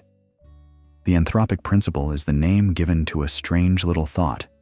It says, the universe must be just the way it is, because otherwise you wouldn't be here to ask why. It's a loop, a circular mirror. It reflects your presence back to you and asks, do you think this was built for you, or are you just lucky enough to notice the view? A man once opened the door for me at a museum. He said, "You got here right when the sunlight hits the marble just right. It only lasts 5 minutes." And then he walked off. I stood there, watching the light, wondering if he said that to everyone, or just to me. Is the universe doing the same thing? Does it whisper to you through those perfect little alignments, how your favorite song comes on right when you needed to feel understood? How a stranger chooses your exact words? How the rain stops, just in time for your walk home? You never asked for the universe to arrange itself around your timeline. But when it does, even just a little, you notice. Still, maybe we're nothing more than one flickering match in an ocean of darkness. One permutation that just happened to work. One voice echoing back to itself in a corridor no one else will walk through. But if that's true, why do you feel watched sometimes? Not in fear, not in paranoia, but in that quiet, private way. Like you're being witnessed by something large, slow, and ancient. Something that doesn't need your name, but knows the sound of your heartbeat, the way you clench your hands when you're nervous, the way your eyes linger on the stars a second too long. And in those moments, when coincidence feels like choreography and the randomness feels too generous to be an accident, don't you wonder? What if all of this was just enough, just tailored, just tuned for the fragile phenomenon of you? A friend once joked at dinner, maybe the universe is just one big eye blinking, and you're the speck that got caught in the light. Everyone chuckled, but I didn't forget that line. Sometimes it feels like truth hides in throwaway remarks. So, is the cosmos whispering your name? Or are you simply the one lucky creature who noticed the whisper? Either way, this moment, this night, this breath you're taking now exists. And whether it's divine design or a roll of cosmic dice, you're here. That's enough for now. And now, let's go deeper. Let's slip into a question not about galaxies, but your own desire, your quiet ache for permanence. The fear of oblivion. There's a hush that falls when the word oblivion is spoken aloud. A soft chill like a forgotten breeze brushing against the back of your mind. You're not quite sure where it came from, only that it lingers. Why does the idea of nothing unnerve us so deeply? We drift through our days with small certainties. You'll wake up, You'll feel tired after lunch. Someone will text back. There's meaning in the things you say, even if no one hears them. But then comes the question that doesn't knock. It just appears. What if none of this ever mattered, because none of this will be remembered? A young man once asked his grandmother if she feared dying. She smiled, pouring tea with hands that had seen many winters. "No," she whispered. "I just don't want to vanish, like I never happened." That's the thing. Oblivion isn't suffering. It's the end of suffering. It's not darkness, but the total erasure of light itself. No voice, no thought, no memory of having ever been. A clean, perfect silence without a witness. And yet, it terrifies us more than pain ever could. Have you ever stared at the ceiling in a quiet room and tried to grasp what it would be like to not exist at all? Not asleep, not dead, just erased. It's not fear of the unknown. It's fear that nothing will remain to even know the unknown. And in that moment, your breath, your heartbeat, your name, everything suddenly feels fragile. A paper boat drifting on a vast ocean. The ink on your story might fade. The story itself might go untold. And here's where the paradox enters gently. Maybe we aren't truly afraid of death.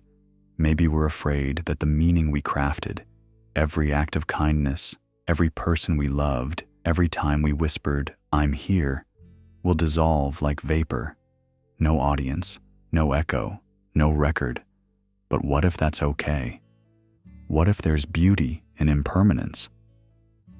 In being a spark that flared for a moment, lighting someone else's dark hallway, before vanishing into the stillness.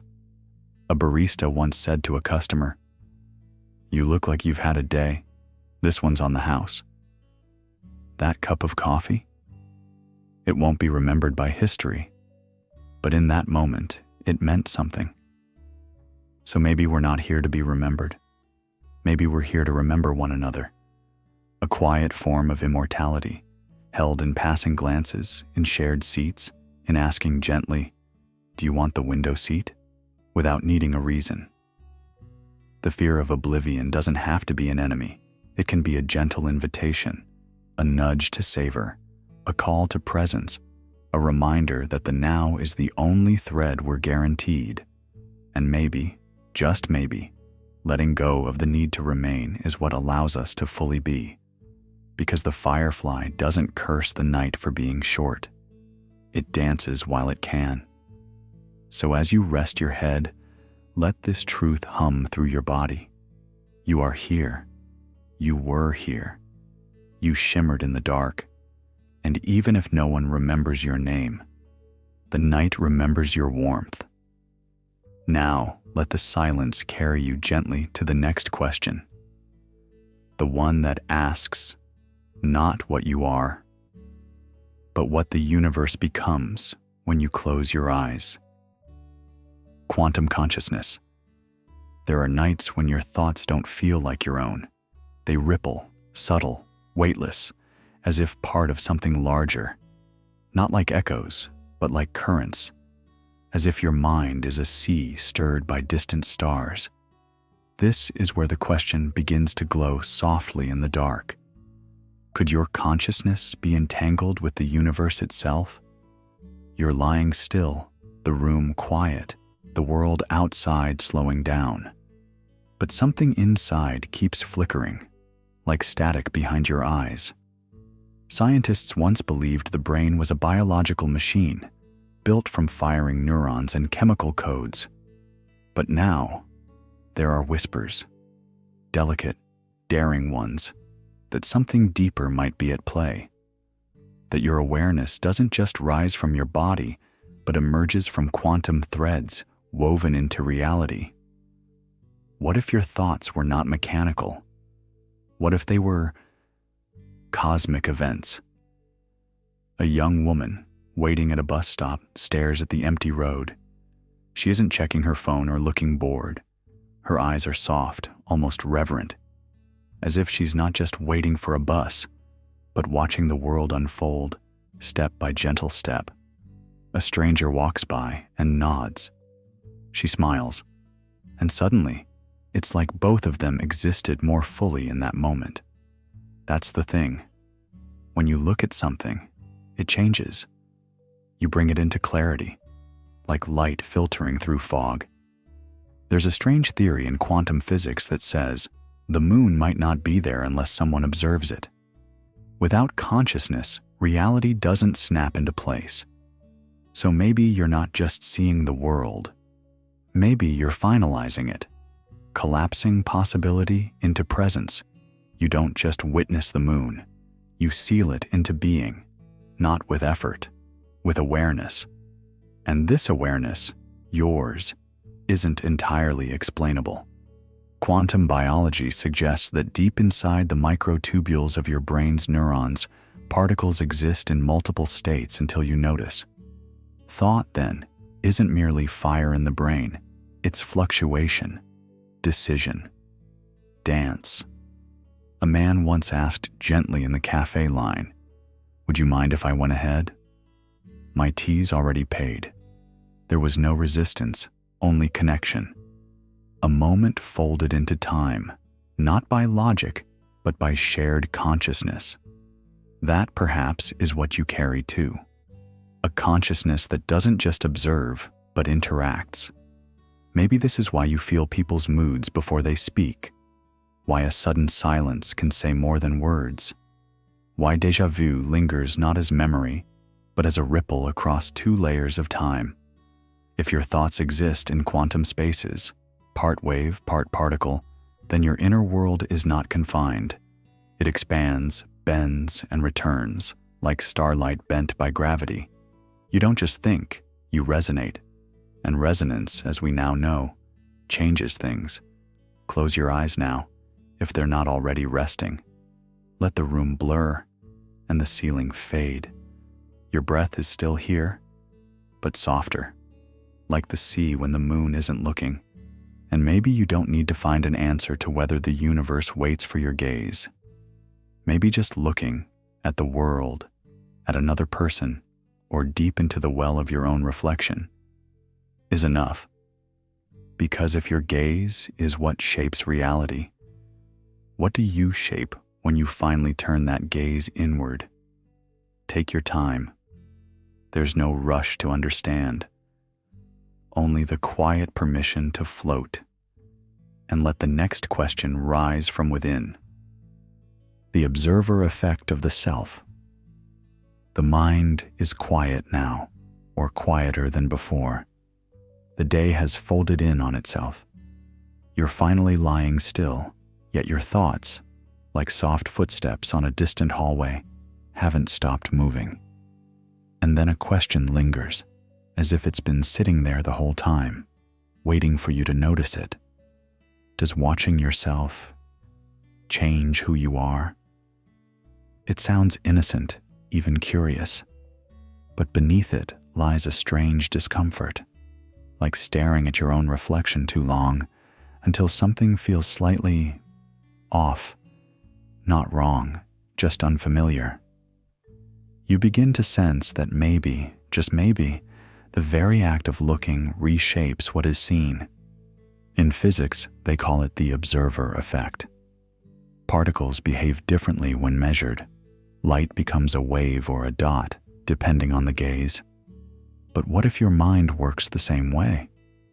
What if who you are is partly a performance, even for yourself? A boy walks into a new classroom. Before he speaks, he adjusts his shirt, clears his throat. Not for them, but because he knows he's being seen. At the same time, someone else in that room checks their phone, not to read it, but to have something to do with their hands. They're performing too. In solitude, we think we are free. But even then, the invisible audience remains, the mirror of our own expectations, fears, stories. That quiet mental narrator who asks, "Did I handle that well? Is this really me?" Would I still do this if no one ever knew I did? And so, introspection doesn't just reveal, it rewrites. It doesn't just reflect. You tilt your head, and the whole mirror bends with you. The self, under observation, doesn't just sit still. It flinches. It performs. Sometimes it tries to be liked. Sometimes it tries to survive. Let's say you've been journaling lately. You write your thoughts down every night before sleep. But have you noticed how some sentences sound slightly wiser than you felt at the time? Could it be that the act of writing yourself down creates a version of you that didn't quite exist before the ink touched paper? So then the question becomes, are you ever truly yourself? Or are you always some reflection, shaped by the gaze, sculpted by the moment? Even when you're alone, someone is watching, and that someone is you. A stranger once whispered at a bus stop, "You seem like the kind of person who notices things." And for weeks after, you couldn't stop noticing, not just the world, but yourself, your posture, your pauses, your words, all because someone turned the mirror ever so slightly. And maybe that's not bad. Maybe there's power in being shaped by observation, but it also means the concept of an authentic self becomes slippery, like trying to hold water in your hands. The tighter you grip it, the faster it spills. So tonight, let go of the grip. Let go of the need to know exactly who you are when no one is looking. Because in truth, even the silence watches you. And the version of you who notices that is real too. Now breathe, gently. There's a new thought just over the edge. What if your entire life is not only observed, but dreamed? And what dreams of you now? Let's drift there, together. Nested realities. You ever feel like you're waking up, only to wake up again? There's a moment just before the light changes behind your eyelids, when your brain can't quite decide if it's here or still drifting elsewhere. You stir, open your eyes, and for a second, something's off. The room feels familiar but tilted. Maybe the shadows fall in odd places. Maybe the silence feels too complete. And then it fades. Reality reasserts itself. The day begins. But what if that first flicker, that unsure moment, was the truest one? Some philosophers whisper about nested realities, layers upon layers, each world tucked inside another, like secrets inside secrets, a dream within a dream, a mind inside a mind. They say what we call real might be just one level, not the deepest, not the first. Have you ever looked at a mirror facing another mirror? The infinite corridor of reflections stretching into nowhere. That strange feeling in your chest, like falling without moving. That's the idea. Maybe this moment, right now, is just one reflection in a hall of many. I had this strange feeling walking home today, someone once said beside you. Like I'd walked that street before, but not quite in the same way. Like it was echoing something else. You nodded, not quite sure what they meant, but not disagreeing either. Some truths don't need to be understood. They just need to be shared. Think about this. If reality is layered, then each time we think we've found the truth, we might just be peeling away a mask, not to reveal something final, but to find yet another veil, thinner maybe, but still there. Have you ever tried to explain a strange dream to someone? The harder you try, the more it slips away. The words don't quite fit, like trying to grab smoke with your hands. But you still know it mattered. You still feel the echo of it in your chest hours later. What if our search for truth is like that? Not about finding the answer, but learning to sit with the questions, feeling the shape of what can't be touched. In some ways, that's comforting, because if reality is layered, then maybe each mistake you've made wasn't a failure, but a step, a necessary layer you had to pass through. And maybe the person you are right now isn't the final version, just the current layer. Late at night, when the walls feel too thin and the world too quiet, have you ever wondered, what's underneath all this? Not in a frightening way, but in a curious, almost tender one. And maybe, just maybe, that question is the key itself. There's this thing children sometimes do. They stare at the sky and ask where the end of space is. What's past the stars? They ask. And when you try to answer, they say, and past that? It's that kind of wonder that nested realities invite. Not fear, but a soft, unending curiosity. So if you feel a little lost, if you sense the world shifting beneath your feet, don't panic. It might just be that you're waking up, again, or maybe falling into a deeper part of the dream. Either way, it's okay. Let your mind rest here for a while. Let it hold the idea gently, like cupping water in your hands. You don't need to solve it. Just feel it breathe. Because maybe truth isn't something we find. Maybe it's something we return to, layer by layer, like slowly coming home. And what if, when all the layers are finally gone, there's no grand answer at the core, no blinding revelation, just quiet, stillness, peace? That wouldn't be so bad, would it? The void, beyond thought. There's a pause in the dark, a hush deeper than silence. It's not the quiet after a conversation, not the lull of a sleeping house.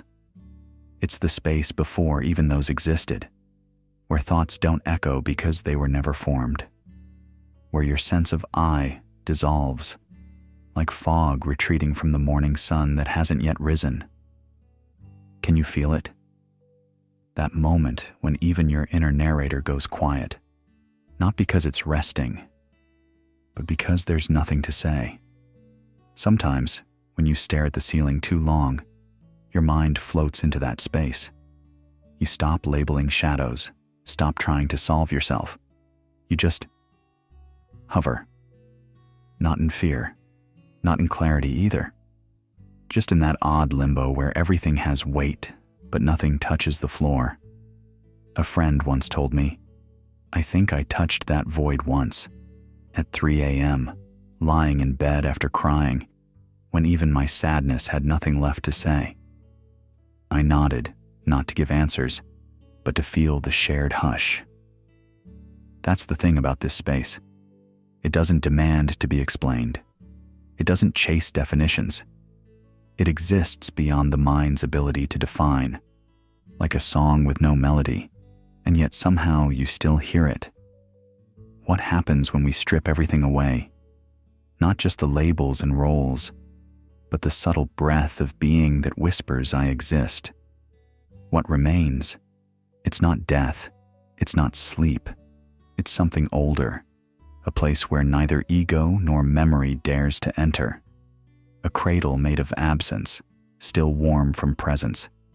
Some call this meditation. Others call it madness. But maybe it's simply the moment before the soul remembers it has wings. You've probably brushed against it too, in moments you didn't recognize. Ever stepped into a dark room, alone, and forgotten what you came for? But not just what, also who. Not in fear, but in disorientation. Like the world had gone briefly translucent, and you were a shape in soft erasure. Or maybe during a long drive, no music, no words, just the road. And your name didn't feel like yours anymore. And someone at the gas station smiles, says, "Rough night?" You laugh, half returned to yourself. Just thinking too much. They hand you your change, and somehow that small act ties you back to gravity. You're good, they say. And for a second, the void is still with you, like a gentle phantom, tucked behind your ribs.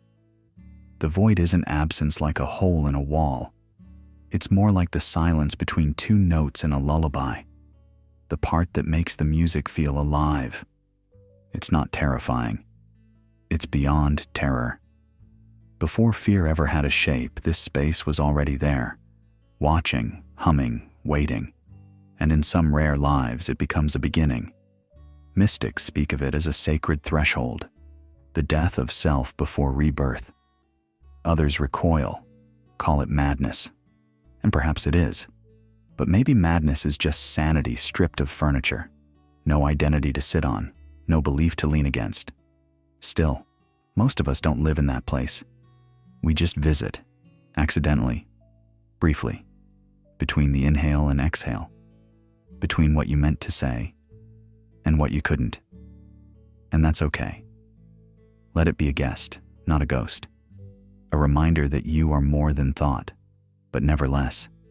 You are the space that holds the thoughts, the sky that watches the clouds come and go. And now, as your breath softens and your eyes begin to surrender their weight, let us return, softly, slowly, to something more tender, more human. The question that waits behind so many dreams: is love ever truly selfless? Or do we always want to be seen in the giving? Let's drift there together. The paradox of selfless love. There's a silence that settles in the room when someone asks, can love ever be truly selfless? It's not the kind of silence that demands an answer. It's the kind that breathes alongside you, that lingers like warmth left in a chair after someone's gone. You think of moments, small, nearly forgettable moments, when you reached out without expecting anything, lending your umbrella to a stranger in the rain, quietly paying for someone's lunch without leaving a name. But then, did you smile afterward, even just a little?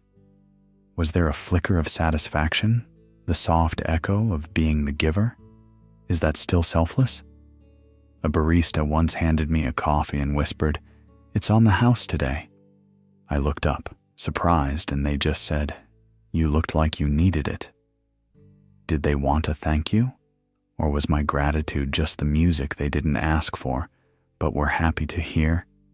Maybe giving feels good because we're wired to need connection, even if it's invisible. Someone once told me, "I don't need anything from you. I just want to help."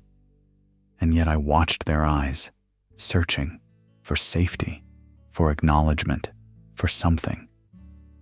And I wondered, do we ever give without reaching, even with our eyes?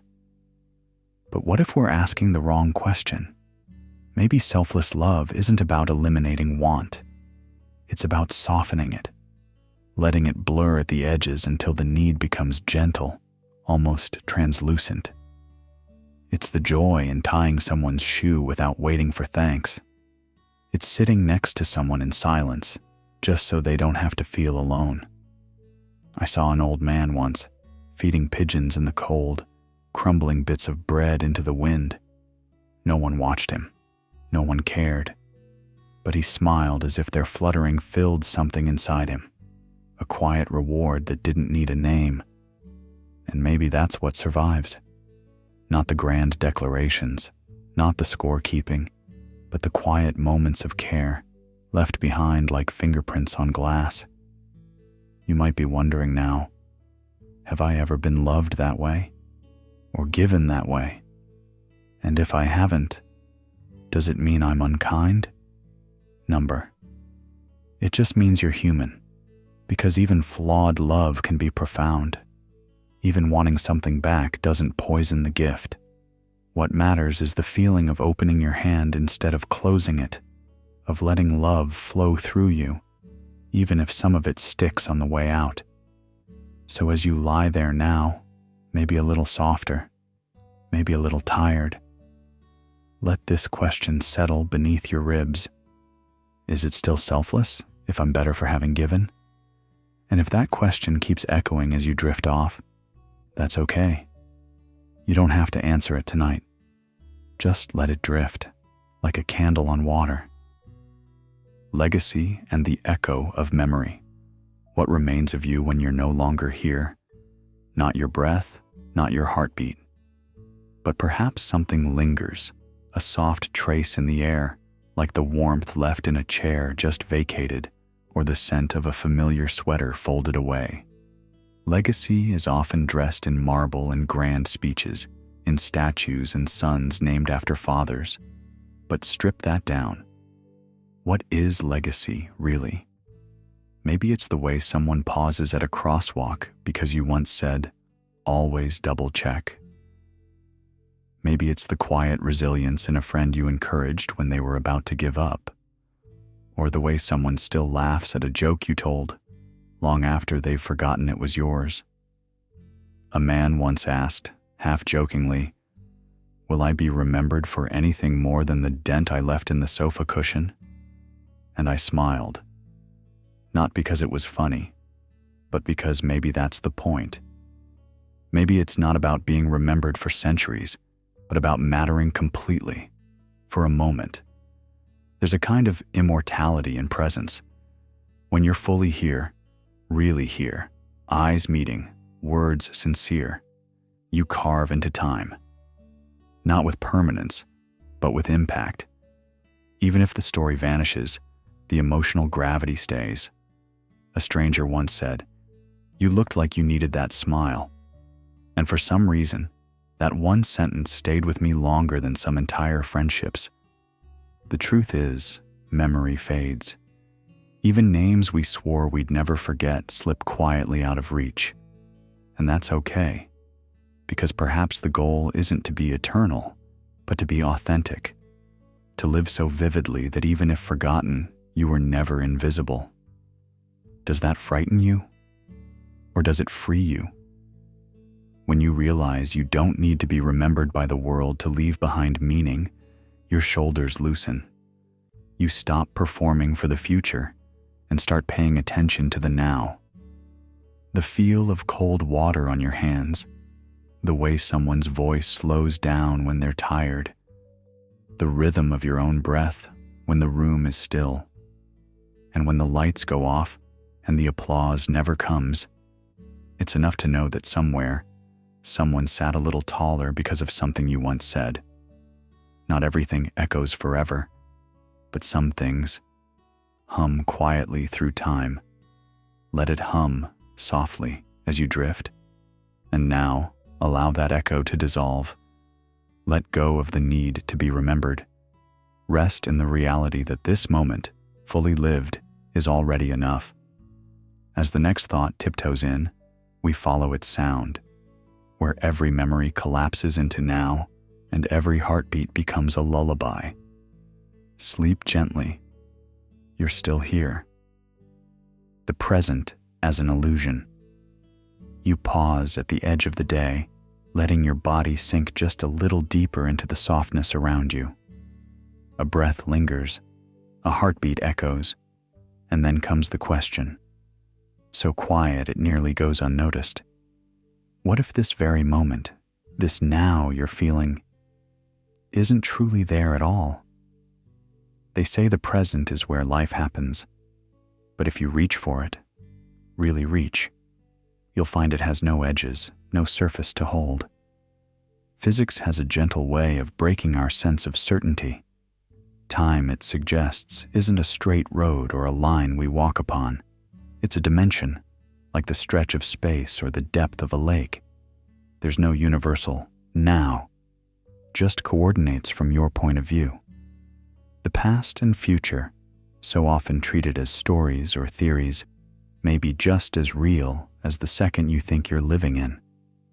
A soft voice once asked me at a cafe counter, "Is it still morning if you haven't looked at the time?"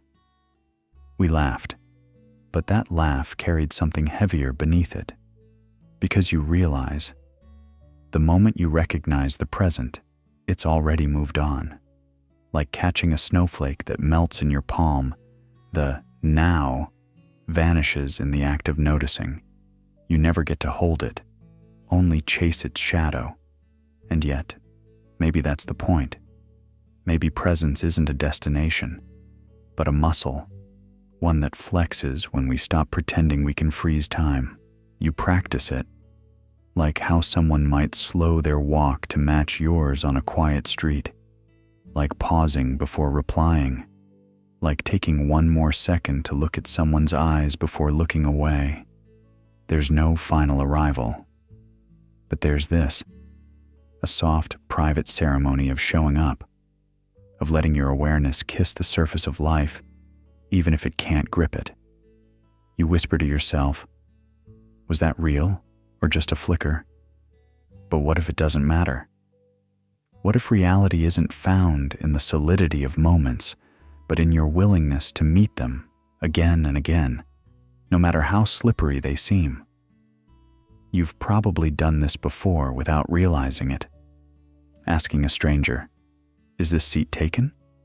Or offering a quiet smile to someone as the train doors close. These aren't grand declarations, but in that instant, you're present. Not because the moment is permanent, but because you were willing to be part of it anyway. So let the illusion be. Let it shimmer and pass like light on water. There's a strange comfort in knowing the present doesn't stay, yet always returns in new form. It makes the now feel like a song, one you can't memorize, but can hum in your sleep. Close your eyes. Let the rhythm of your breath draw soft lines across the night. Whatever the present is, it has already become a memory. And yet, you're still here, still arriving, still dissolving. And that is more than enough. The multiplicity of the self. Are you the same person you were this morning? That version of you, fresh from sleep, maybe yawning in the mirror, face unformed by the weight of the day, feels like a whisper compared to who you are now and who you'll become again tonight. Another echo, a different posture, a shift in tone. The self is not a single candle glowing in the dark. It's a constellation flickering, rearranging itself with each breath, each moment, each glance from a stranger that makes you straighten your spine or soften your smile. You're the bold one who speaks up at work. You're the quiet child who flinches at loud voices. You're the thoughtful partner, the stressed commuter, the silly friend, the grieving sibling. All of them living inside you, layered like colors on a canvas that never dries. Sometimes those versions meet. Sometimes they don't get along. The one who needs rest clashes with the one who says, keep going.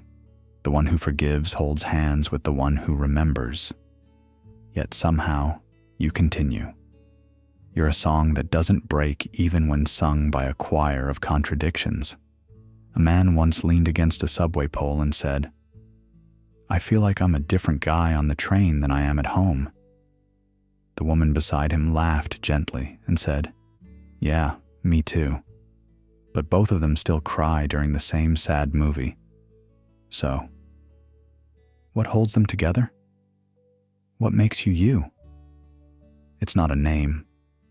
It's not your history. Not even your memories, which rewrite themselves like dreams retold. It might be the rhythm, the way your heart beats through every version. Or maybe it's something simpler, softer. A thread too thin to name, but strong enough to weave everything you've ever been into a single moment of presence. Have you ever looked at an old photo and thought, I don't recognize that person? And yet, you remember the feeling in your chest when that photo was taken. That moment belongs to you, even if the person inside it seems like a stranger wearing your skin. Maybe identity isn't something to define, but something to witness, like watching clouds change shape while knowing the sky still holds them. Or the way you walk past a mirror in low light and catch your reflection moving like someone you almost remember. A soft truth settles in. You are not a statue.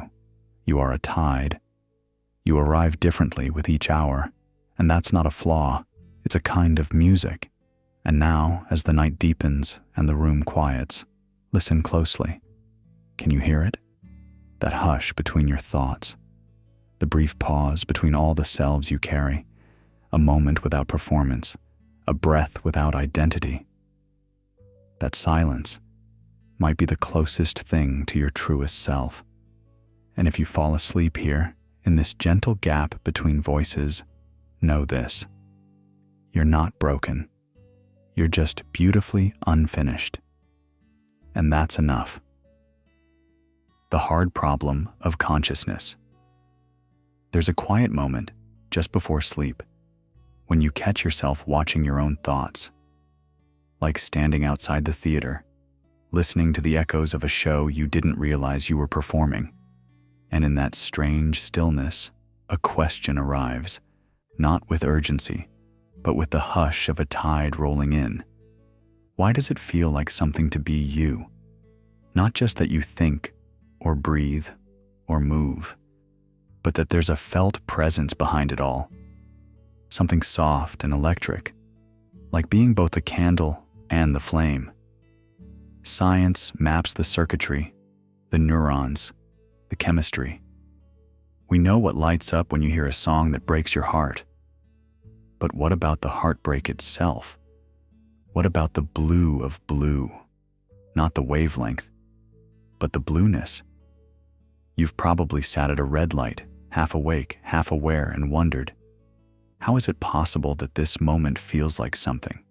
Not just data, not just inputs and outputs, but you. A living echo of perception folding in on itself. That's the mystery philosophers call the hard problem of consciousness. Why is there a you behind the eyes, and not just machinery ticking in the dark? A barista once handed me coffee and said, "You look like your thoughts are too loud this morning." I laughed. But I wondered, how could he see that?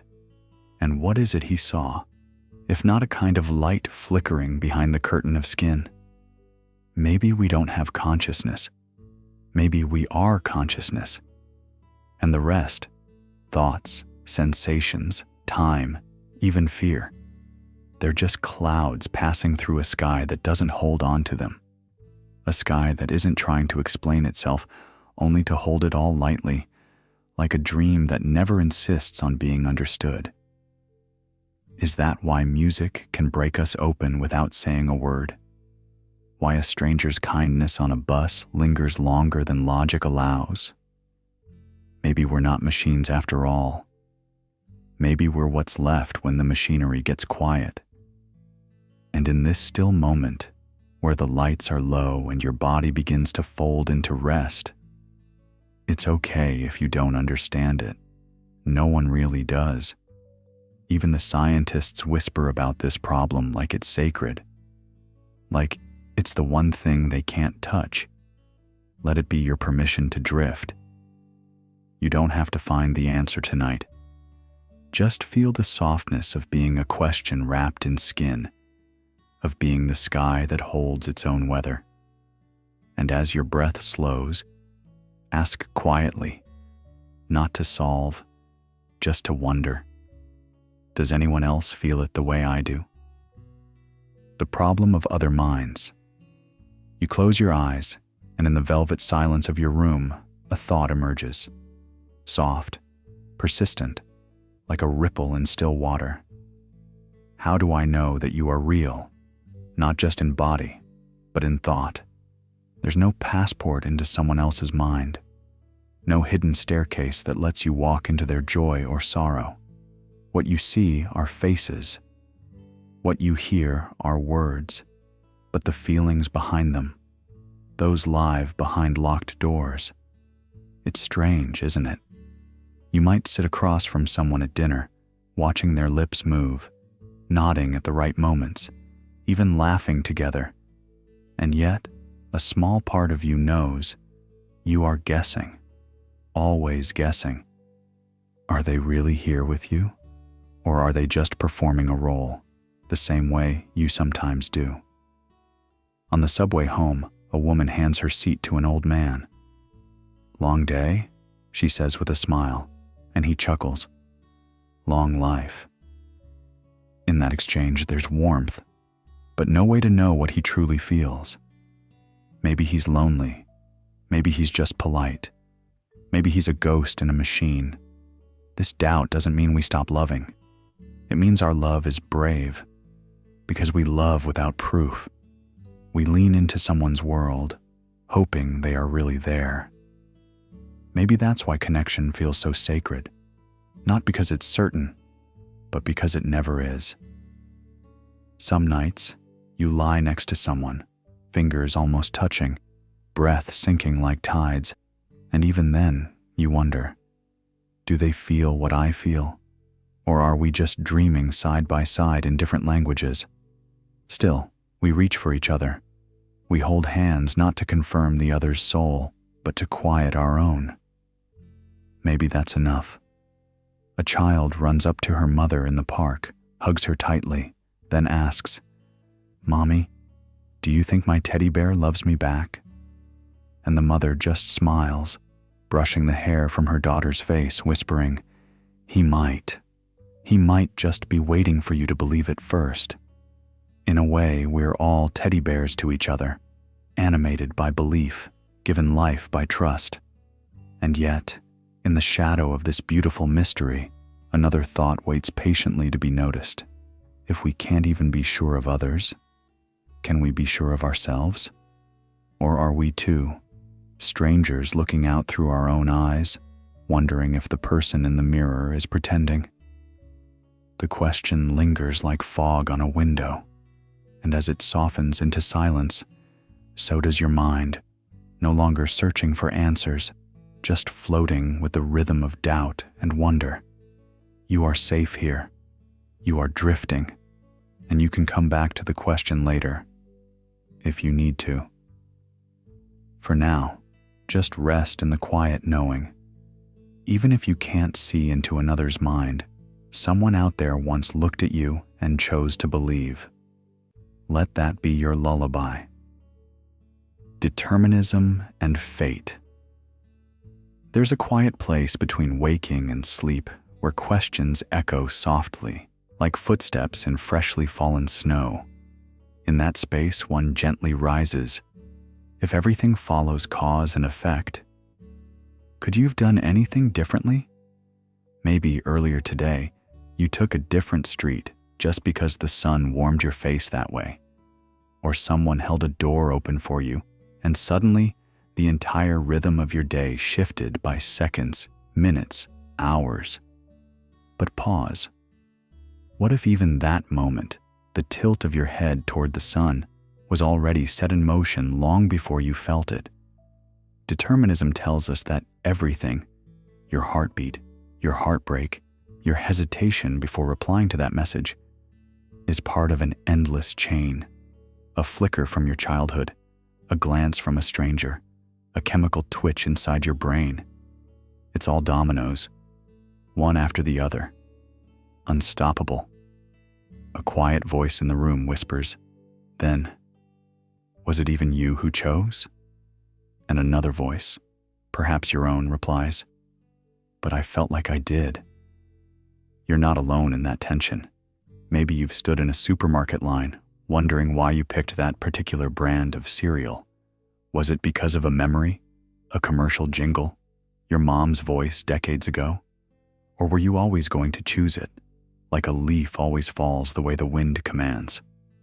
A woman once said to me in passing, "Sometimes I pretend I'm rebelling, but I think even my rebellion is part of the system." Her laugh wasn't bitter. It was tired, but clear. Even that defiance, the decision to say no, to push back, might be pre-written too. The wave crashing against the cliff isn't choosing to rage. It's just the ocean doing what the ocean does. And yet, does this knowledge trap us, or does it free us? If you were never really steering, maybe you can stop blaming yourself for every wrong turn. Maybe shame loses its grip. Maybe regret doesn't echo as loudly. Because how can you hate yourself for something that was always going to happen? A man once told me, "I didn't mean to yell at her. I just snapped, like something took over." And I asked him, What if it wasn't something outside you, but the momentum of 1,000 tiny causes? He looked down, nodded slowly, then said, "Then maybe I can start earlier next time." That's the quiet gift inside the storm of determinism. Not control, but understanding. Not a steering wheel, but the awareness of the tracks. But let's soften this now. Breathe gently. Step with me into the field beyond cause and effect, where the path blurs, where dominoes fall, but not always in straight lines. In this space, there are moments that feel like randomness, coincidence, or grace. A smile from a stranger, a missed train that leads to a first meeting, a sentence that lands exactly when it's needed most. Maybe not everything is determined. Maybe some things just happen. And maybe that space is enough to sleep inside. Chaos and the butterfly effect. A pair of wings, weightless as breath, flutters in the dark, not far from here, not far from now. They say it could start a storm, not a metaphor, an actual storm. That's the whisper from chaos theory, that the smallest motion, something barely real, could be the root of thunder across the sea. And it makes you wonder, have you already started something vast without ever knowing? You bump into someone on your way out of the elevator. You say, "Sorry." You smile. You disappear into your day. But they don't. They replay that moment. Maybe they felt seen. Maybe they felt dismissed. Maybe they felt nothing. Until 2 years later, in a totally different city, they choose something because of that smile or its absence, and it never links back to you. But it came from you. That's the unspoken strangeness of life. Every breath is a lever. Every silence is a push. Sometimes people say, "Why does this even matter? I'm just one person, one quiet life." But that quiet is thunder to someone else. One click sent, one reply left hanging. One evening, you were too tired to call. What if those were wings? What if you are always shaping something larger than yourself? Someone once stood at a street corner and held open a door, not because they had to, just because they did. And in that flicker of grace, someone decided not to end it all. You'll never meet them. But the wing moved, and the air remembered. In chaos theory, this isn't poetry. It's math, complex, fractal math.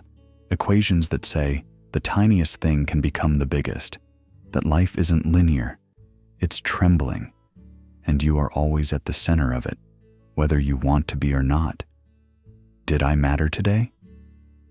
You may never know. That's the hard part, but it's also what makes this real, because it doesn't require you to see the wave you've made. It only asks that you keep moving the air in kind ways. And so tonight, as the room stills and you find the edge of sleep, remember that your softness, your pauses, might already be shaping another world. Now, let's let go of control and drift to the next thought. If even your smallest gesture can shape a storm, what else are you believing that's already shaping you? The problem of relativism. Have you ever walked into a room and felt like your truth didn't quite fit the air around you? As if everything you believed, what's right, what's fair, what's real, was met not with resistance, but with indifference. That quiet shrug of, well, it depends. In that moment, something slips under your feet, not like a fall, but like a gentle drift. They call it relativism, not just in morals, but in perception, in culture, even in love. What's sacred in one place might be laughed at in another, and what you grew up believing was good might just be a local myth dressed in tradition. So then, what is truth? Late at night, when the noise dies down, You might remember that argument with someone you cared about. They said you were wrong, but you didn't feel wrong, not even a little. You defended yourself, not because you wanted to win, but because you believed it. But what if you both were right? Or neither? A truth that shifts like the tide isn't a very comforting place to stand. You want something solid, a rock to place your thoughts on. But what if truth isn't a rock? What if it's a compass? Something that doesn't stay still but helps you move? There's a question that floats in moments like this, quiet but heavy. If everything is relative, what do I trust? A young woman in a cafe once asked, "Do you believe in anything unconditionally?" I didn't answer right away. She smiled, as if that pause was the answer.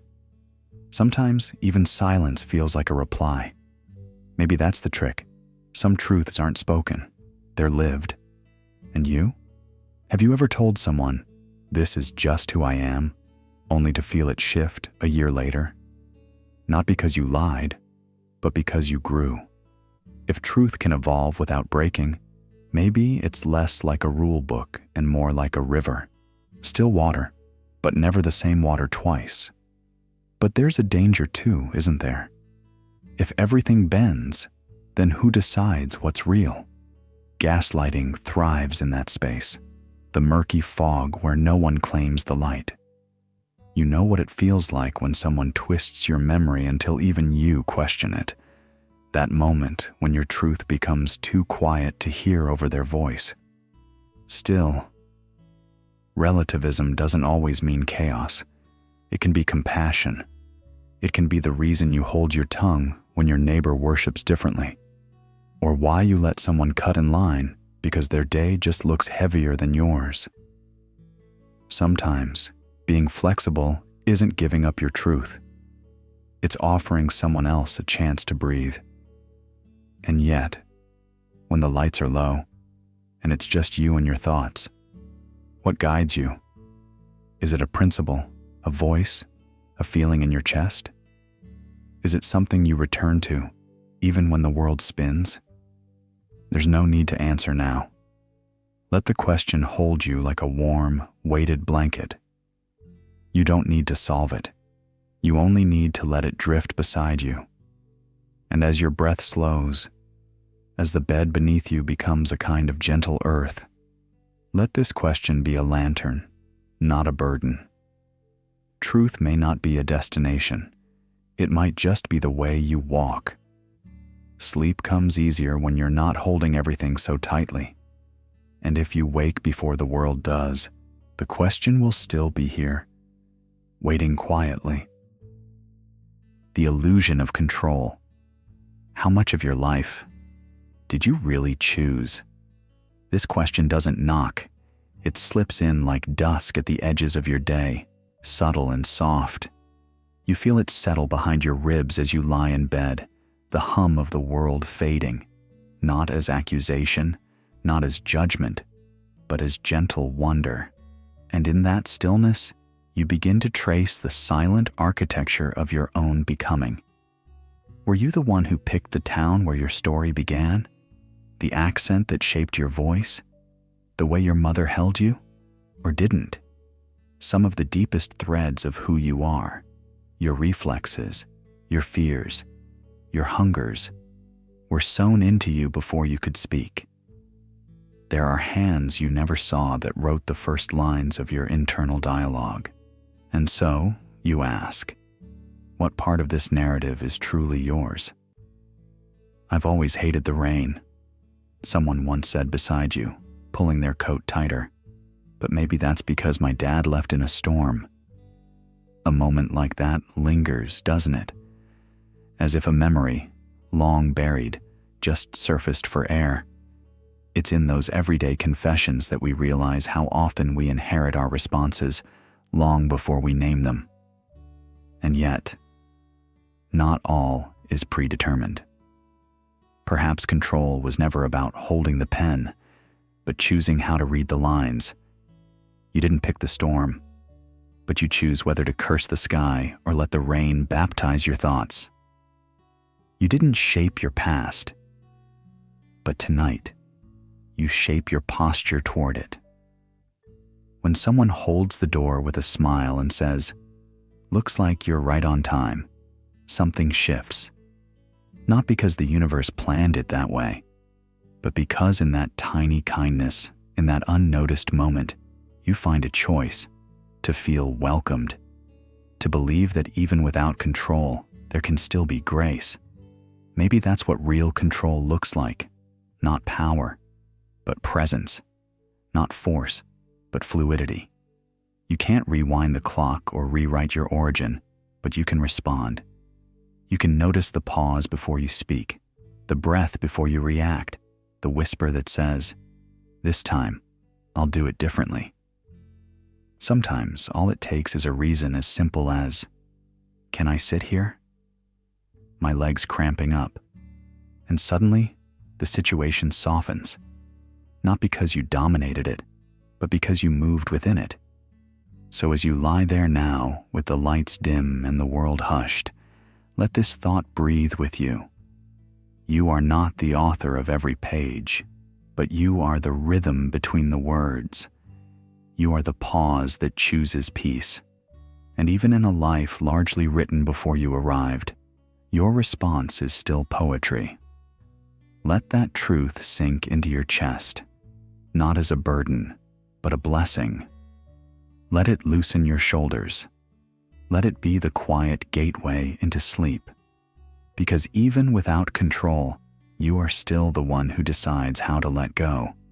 And as we move forward, ask yourself, if you didn't write the script, what do you want your next line to sound like? The question waits for you in the dark, but so does the answer. The is-ought problem. A streetlight hums above you, casting its pale cone of silence on the sidewalk. Somewhere, a breeze lifts a napkin from the curb. You watch it tumble, weightless, as if blown not by wind, but by a question. Just because it is, should it be? That's where the unease begins, not in action, but in observation. You witness something in the world, something raw, indifferent. A man shouts at his child. A news headline blares about another war. Rain pours through a broken roof. You see it. It exists. But something stirs in you. A whisper that says, "This shouldn't happen." Where does that whisper come from? David Hume once said, "We can't draw an ought from an is." The world might be ruthless, but does that mean we should be?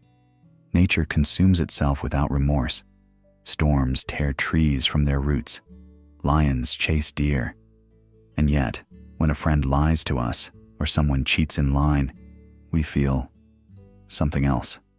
We feel wronged, not just hurt, but morally hurt. Isn't that strange? A small conversation in a checkout line. "Hey, I was next." "Oh, sorry, I didn't see you." You nod, but inside, your brain's quietly recalibrating. Not just logistics, values. What just happened shouldn't have. Why do we hold expectations that the universe itself doesn't? Why do we seek justice in a system that never promised fairness? Is it because we believe in something bigger? Or is it simply because we are bigger, not in size, but in soul? Maybe that's what makes us human. Not that we can suffer, but that we believe it matters. That pain has weight. That unfairness isn't just inconvenient. It's wrong. You pass a man sleeping on a bench. His hand cups his cheek like a child in school. Nobody says anything. They just keep walking. And you ask yourself, not out loud, but in the pause behind your breath, should someone help him? You didn't ask if they could. You asked if they should. The world doesn't always agree with your moral compass. It spins on a different axis.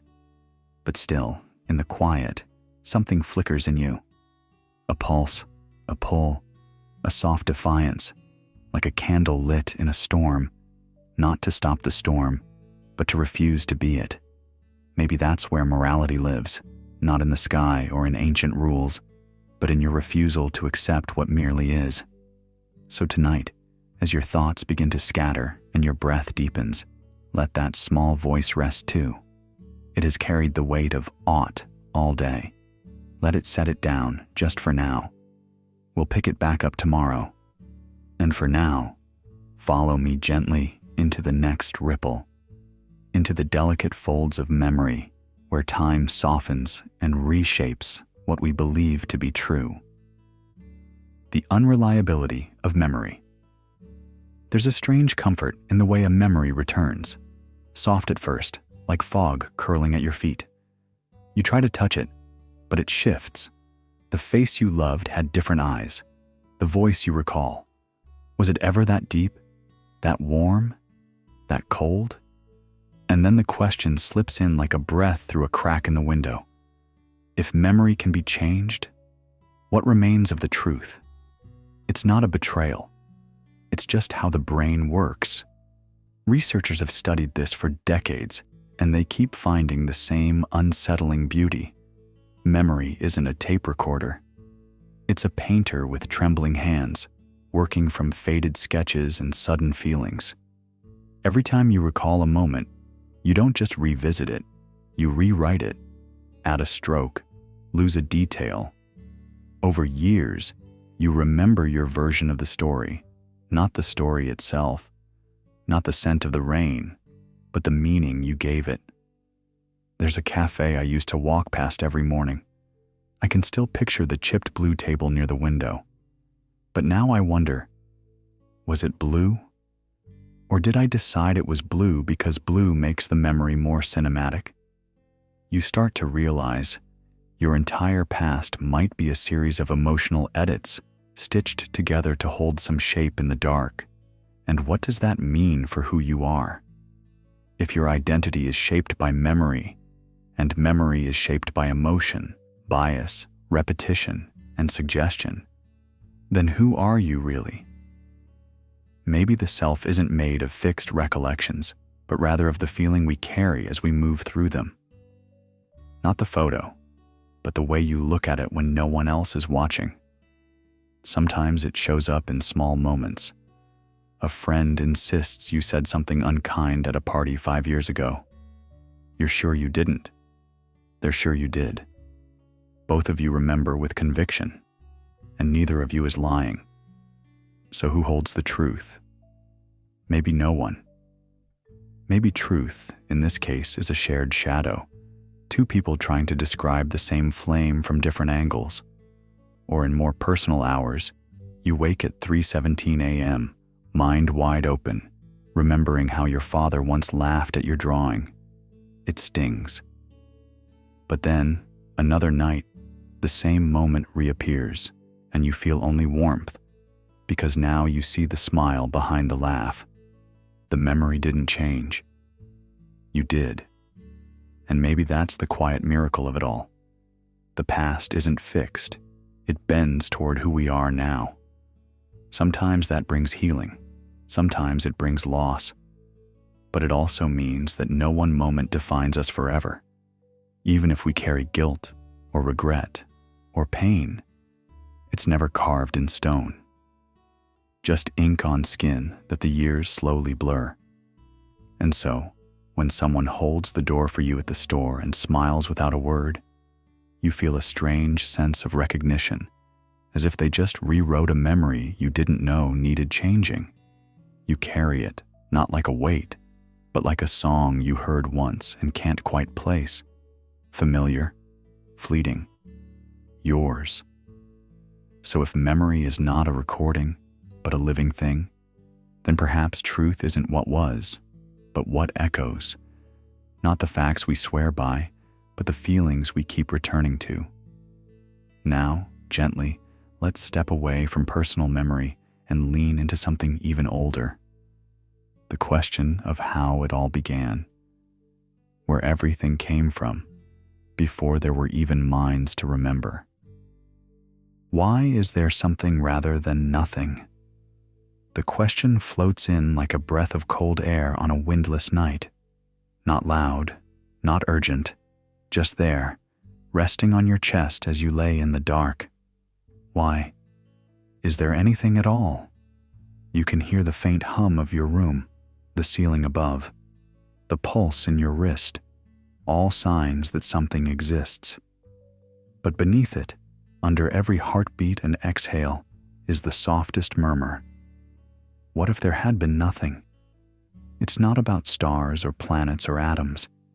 It's about the sheer audacity of being, the outrageous cosmic boldness that instead of nothing, silence, blankness, a void without edges, there is you. There is now. There is sound and weight and light and history and dreams. No physicist, no philosopher, no whispering monk under a tree has ever been able to fully answer it, because the question has no trail to follow. It doesn't ask how the universe works. It doesn't even ask what it's made of. It asks why it is at all. Why something rather than the quiet majesty of nothing? And isn't that strange? You ask someone, why do you think anything exists? And they blink, pause, then laugh. Not because it's funny, but because it touches a nerve we all carry, the one that says, I'm not supposed to be here, but I am. And that thought can be more intimate than any mirror. Late one evening, someone held the door open for me and said, right on time. We've been waiting. For a moment I wondered, had I been expected, not just there, but in existence? As if being born wasn't just biology, but an invitation. There are moments in life, usually quiet ones, like the pause before a friend replies, or the hush after someone you love leaves the room, where you feel the strange lightness of this question again. That odd little tug that says, this reality isn't a guarantee. It's a gift, and gifts can disappear, just like silence can swallow a sound the moment it's made. Some thinkers say this question is nonsense. That asking why there is something rather than nothing is like asking what's north of the North Pole. But others hold it like a secret treasure, a reminder that our existence isn't owed, it's borrowed. A flicker in the dark that could just as easily not have been lit. And maybe that's why we tell stories, why we sing, why we cry at the endings of things. Because somewhere deep inside, we know the alternative to all this was nothing, and it wasn't chosen. You weren't chosen. You just are. And that may be the most beautiful accident in the universe. There's a strange comfort in that, isn't there? That you're not necessary. But here you are, listening, wondering, breathing, and maybe, just maybe, smiling a little at the quiet absurdity of it all. Now, as your body settles further into the mattress, as your thoughts begin to slow, let that idea float beside you. Not to solve it, not to analyze it, just to feel the softness of its mystery. The stars don't rush to explain themselves, neither should you. Close your eyes if they're not closed already. The cosmos can wait. For now, come back home, not to the sky, but to the simple wonder that you exist. And that's enough for tonight. The origin of thoughts. There's a pause between the breath and the thought, a silence so thin you almost miss it. But it's there, the brief moment before a thought arrives, unannounced, like a whisper behind a closed curtain. And in that moment, you may ask, where did that thought come from? Not metaphorically, literally. Before you knew you were thinking it, where was it hiding? You didn't summon it, not consciously. It wasn't part of a plan. It appeared, soft as mist slipping through the cracks of your attention. 1 second, you're reaching for your keys. The next, you're thinking of someone you haven't seen in years. No logic, no path, just arrival. Like a bird landing on your shoulder before you even notice the sky above you. A woman once stood at a bus stop beside me, staring blankly into the distance.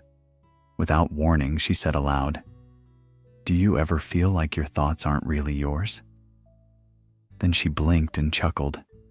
"Sorry, I haven't had coffee yet." But the question lingered long after the bus pulled away. If you aren't the author of your thoughts, then who is? And more importantly, what does that make you? You see, the mind works more like a radio than a writer, picking up stations, receiving signals. Thoughts come and go, but something stays still behind them. Maybe the real you isn't the thought, but the space the thoughts move through. Not the cloud, but the sky. There's something hauntingly peaceful in that. You don't have to fight every storm. You only need to remember that you're not the thunder. You're the quiet that holds it. I once asked a friend why he always seemed so calm in chaotic situations. He shrugged and said, "I just watch it all like it's a movie. If I'm not the director, might as well enjoy the story." And that stuck with me. Because when you stop trying to control the script, you begin to see the beauty in the way thoughts rise and fall, like tides in a moonlit bay.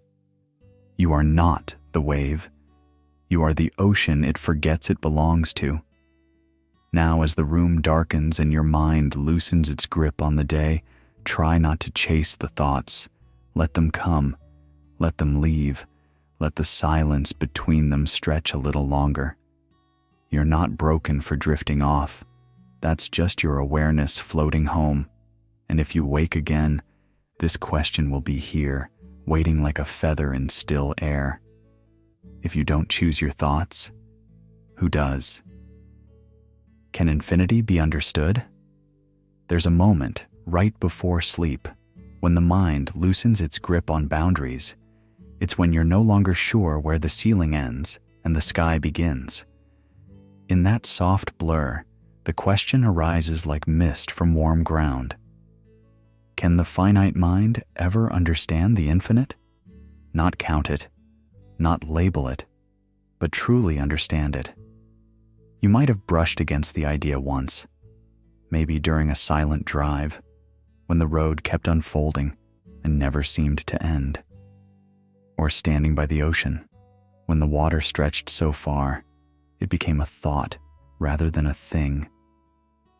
The mind tries to hold it, like cupping water in shaking hands, but the infinite slips through, not because we lack intelligence, but because we're shaped by limits. Even the word infinity feels like a placeholder for something we'll never fully see. Infinity isn't just a bigger number. It's the number that refuses to arrive, the train that never reaches its station. In mathematics, it breaks the rules. Add 1 to infinity, it's still infinity. Subtract 1,000, still infinity. Divide, multiply, bend it sideways, it does not care. It expands silently in every direction, like a breath that never finishes. And yet, we try. We sketch sideways 8s on whiteboards. We build telescopes to peer deeper, hoping there's an edge we just haven't seen yet. But sometimes, what we find isn't a limit. It's more questions, more stars, more silence. Infinity, perhaps, is not something to solve, but something to sit beside, like an old friend who never speaks first. A woman once told me she couldn't sleep unless she felt small in a good way. She'd whisper numbers to herself, not to count sheep, but to drift into awe. 10,000 galaxies, she'd murmur, 10 million years. There was no endpoint to reach, only the quiet joy of drifting further. Maybe understanding infinity isn't the point. Maybe it's the surrender. To rest your thoughts like a tired swimmer at the edge of a vast lake, not trying to cross it, just feeling the coolness of its existence. In that surrender, we find peace, not because we know, but because we stop trying to know everything. And sometimes, infinity shows up in the smallest places. In a child's question about where space ends. In the feeling you get when someone waits for your answer just a little too long. In that odd dream where you walk endlessly through rooms that open into more rooms. There's something oddly comforting about the endless. You can't finish it, which means you can't fail it either. Now, as the thought fades gently, let us step back into something simpler, but no less profound. The ticking clock, a sound you know, a rhythm you trust. A reminder that time, unlike infinity, never loses its pace. Close your eyes if you haven't already. Let the question linger, and let the night carry you further, gently, without end. The finite nature of time. They say time flies, but it doesn't. It seeps, quietly, like a stain spreading across fabric, barely noticed until it's everywhere. You touch your face and realize the softness of childhood is gone. You walk past a mirror and catch a glimpse of someone your memories don't quite recognize. One afternoon, a man stood outside a train station, fiddling with his watch even though the big clock overhead told the same story. I asked him why. He smiled. I like feeling time pass through my own hands. Maybe he understood what many of us miss, that time isn't measured in seconds, but in presence. We grow up thinking life is a staircase, but it's more like fog. You only see a few steps ahead, and by the time you've taken one, the one behind is already swallowed up. There's a strange tenderness in knowing you won't remember this exact second, the way your fingers rest, the sound humming just outside the window. And yet, it still matters. Not because you'll recall it, but because you felt it. And feeling something fully is the closest we come to freezing time. Have you ever sat at a traffic light and noticed a bird land on the wire above you? Just for a moment, just long enough for you to wonder where it came from. That moment is yours. No one else saw it, and no one else ever will. Time doesn't knock. It slips under doors, catches in your eyelashes, clings to the steam from your tea. You can't hold it, but you can host it. Like a guest, you don't want to leave too soon, but know, eventually, must. A child once whispered in a museum, staring at a fossil, "Is this what happens when time gets tired?" I didn't know what to say. Maybe fossils are time's way of telling us it still remembers what we've forgotten. There's no need to rush this thought, or chase it. It's not a warning. It's a softness, an invitation to sit beside the candle rather than blow it out. Not everything fleeting is tragic. Some things are sacred because they vanish. So now, let your eyes grow heavy, not as surrender, but as ceremony. Let the darkness come, not as erasure, but as a quiet stage, where breath is the only music, and your thoughts, the final dancers before the curtain closes. And if tomorrow comes, let it not be just another page. Let it be a story you write wide awake. Lucid dreaming and reality. If you can control your dreams, what separates them from waking life? The thought drifts in like a feather falling through fog, slow, uncertain, oddly calming. You've been here before, haven't you? Lying in bed, somewhere between awareness and surrender, remembering the moment in a dream where you knew, not guessed, but knew that it wasn't real. And yet, you smiled, you took flight, you asked impossible questions to impossible people, and got answers that felt truer than anything spoken by day. In lucid dreams, the world bends for you. A door appears when you need it. A lost friend offers a second goodbye. Colors hum louder. Gravity loosens its grip. You are the author and the actor, and sleep becomes a stage where fear dissolves and freedom begins. But here's where the whisper grows louder. If you can be conscious in a dream, if you can feel the warmth of someone's hand, the pull of the ocean, or the ache of regret within a dream, what then makes waking life more real?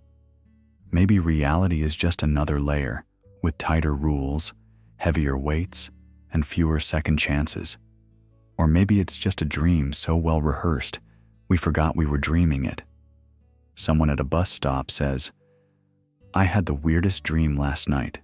I flew through a mirror and ended up in a version of my old house, but it was happier."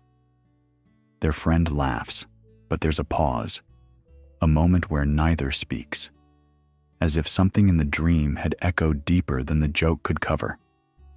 We think of dreams as escapes. But what if they're rehearsals, not for what will happen, but for how we interpret what already has? In the dream world, fear often takes the form of a locked door, and belief, simply, is the key.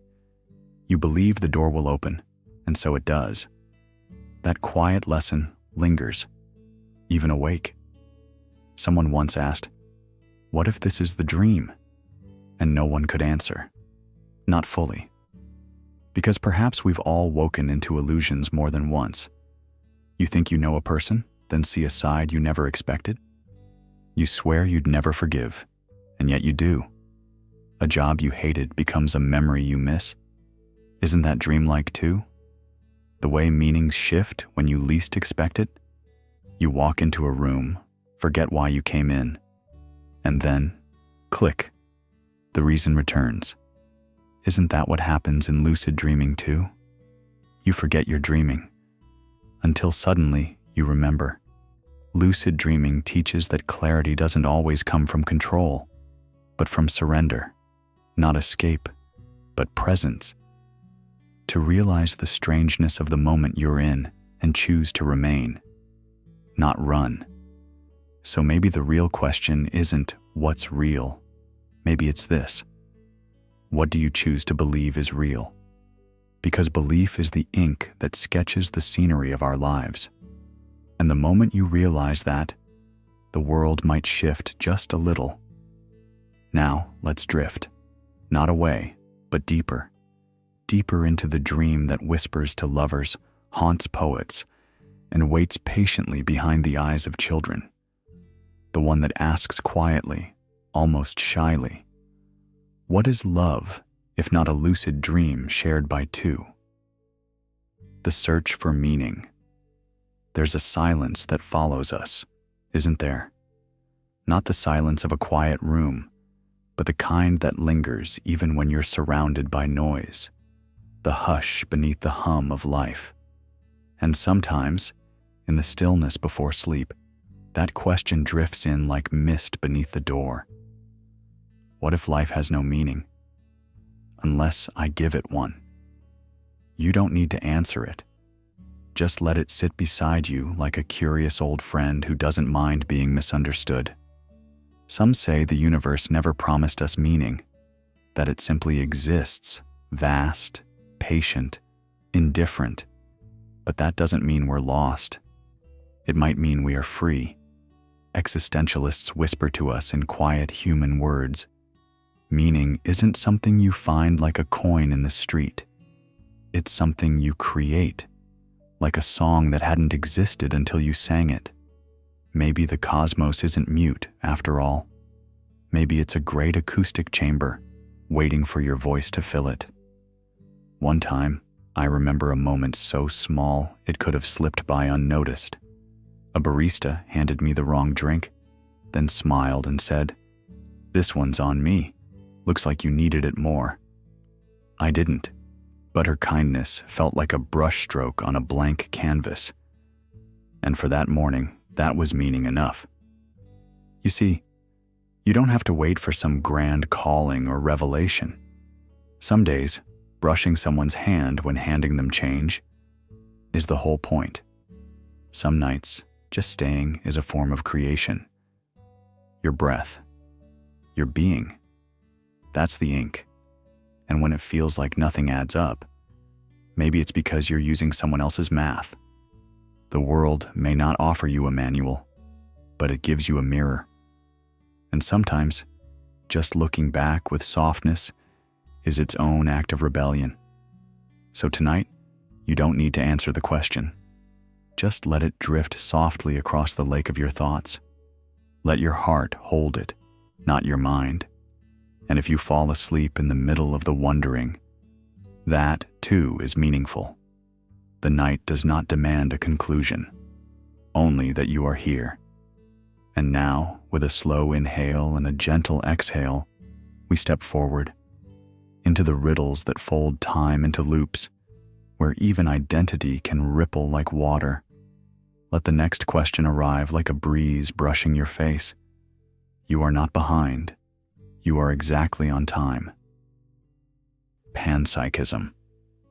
What if the pillow beneath your head is not just supporting you, but sensing you, not thinking, not planning, but witnessing, in some quiet, unknowable way?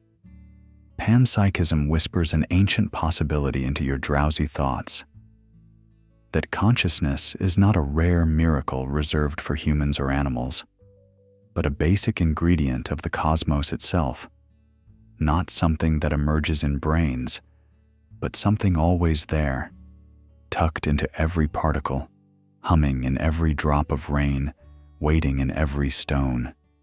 You shift your blanket, maybe feeling the cotton against your fingertips. Under this theory, that fabric too might feel, not like you do, but in its own faint, flickering form. Awareness, not as a spotlight, but as a distant glimmer, spread thin across the world. It sounds strange, but think about it this way. What if the entire universe isn't watching you from the outside, but dreaming you from the inside? You're not a visitor. You're a character written in its script, etched into the molecules that already knew how to listen. Do you think this table could remember me? Someone once asked as they traced the wood grain with their hand. Another replied, maybe it remembers your warmth. And the wind that pressed against your face this morning, was it only pressure? Or was it, in some silent sense, mutual recognition? That changes something, doesn't it? Because if consciousness is everywhere, then nothing is ever truly empty. Even the dark has depth. Even the stillness has presence. It means you're never quite alone, even when the room is silent. You don't have to believe it. You don't have to prove it. Just hold the idea like you'd hold a feather, lightly, delicately, without needing to control where it lands. And if this whole universe is thinking, in its slow, cosmic way, then tonight, maybe it's dreaming with you. And maybe, just maybe, it hopes you'll stay a little longer in this moment, until sleep carries you across the river of stars it made, just for that. Close your eyes. You've already arrived. The silence of God. There's a kind of silence that feels louder than words, the kind that settles deep into the bones when you whisper to the heavens and no whisper comes back. You ask, gently, with trembling hope, "Are you there? Do you see me?" But the night responds only with stillness, as if the stars themselves have turned away. It's not anger, not punishment, just silence. You pause, not out of reverence, but confusion. Why is it that when you're most fragile, the sky feels the most indifferent? The silence isn't empty, but it doesn't speak your language either. And that's what lingers. That ache of waiting, of needing a sign, of not knowing if the sign already came and you missed it because it didn't look like a miracle, but more like an ordinary Tuesday. At the corner, you overheard someone whisper, "I prayed for a door, and all I got was a hallway."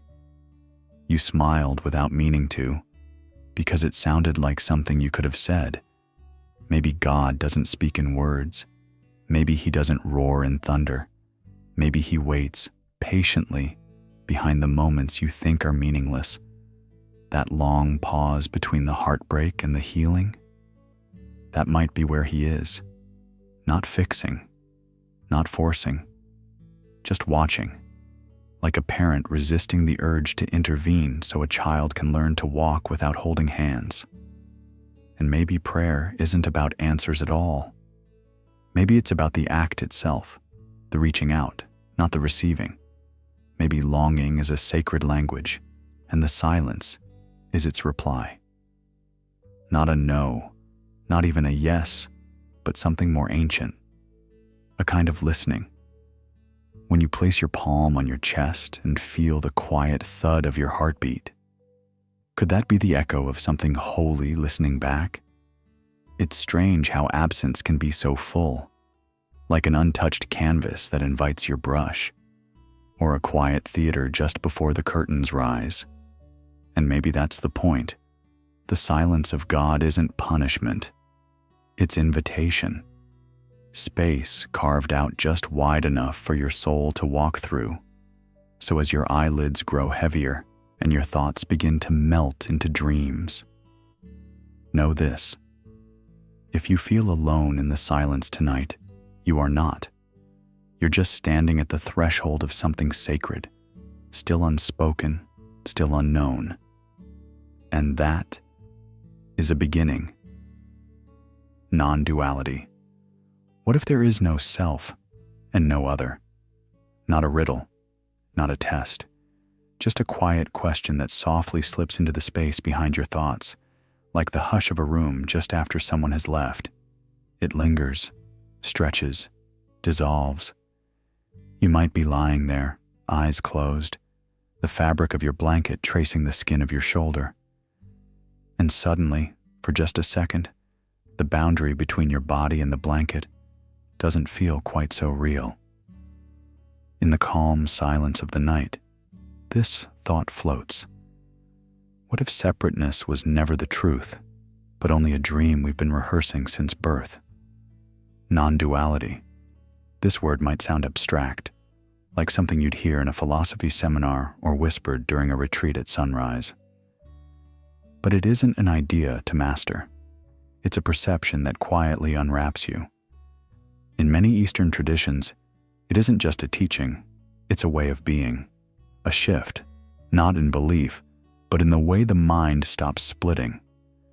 You are not the one looking out at the world through a window. You are the world. You are not watching the river flow. You are the water. You're not the breeze brushing your cheek. You are the breeze. Have you ever sat across from someone and felt like there was no need to speak, because everything that needed to be said was already understood? That strange dissolving of me and you, like the air itself forgot whose lungs to fill first. The self, as we usually know it, the tight knot of memories, name tags, childhood habits, likes, dislikes, opinions, that's only the costume. The mask worn by a silence far older than your birth. And the moment that mask falls off, it doesn't feel like loss. It feels like stillness, like remembering you were never really in the play at all, just watching it unfold from the inside. And that shift from I to is can change everything. The clench of doing relaxes into the softness of being. You're no longer grasping to be important or trying to be right. You're simply present, like the way fog rolls in over the grass without asking for permission, without needing applause.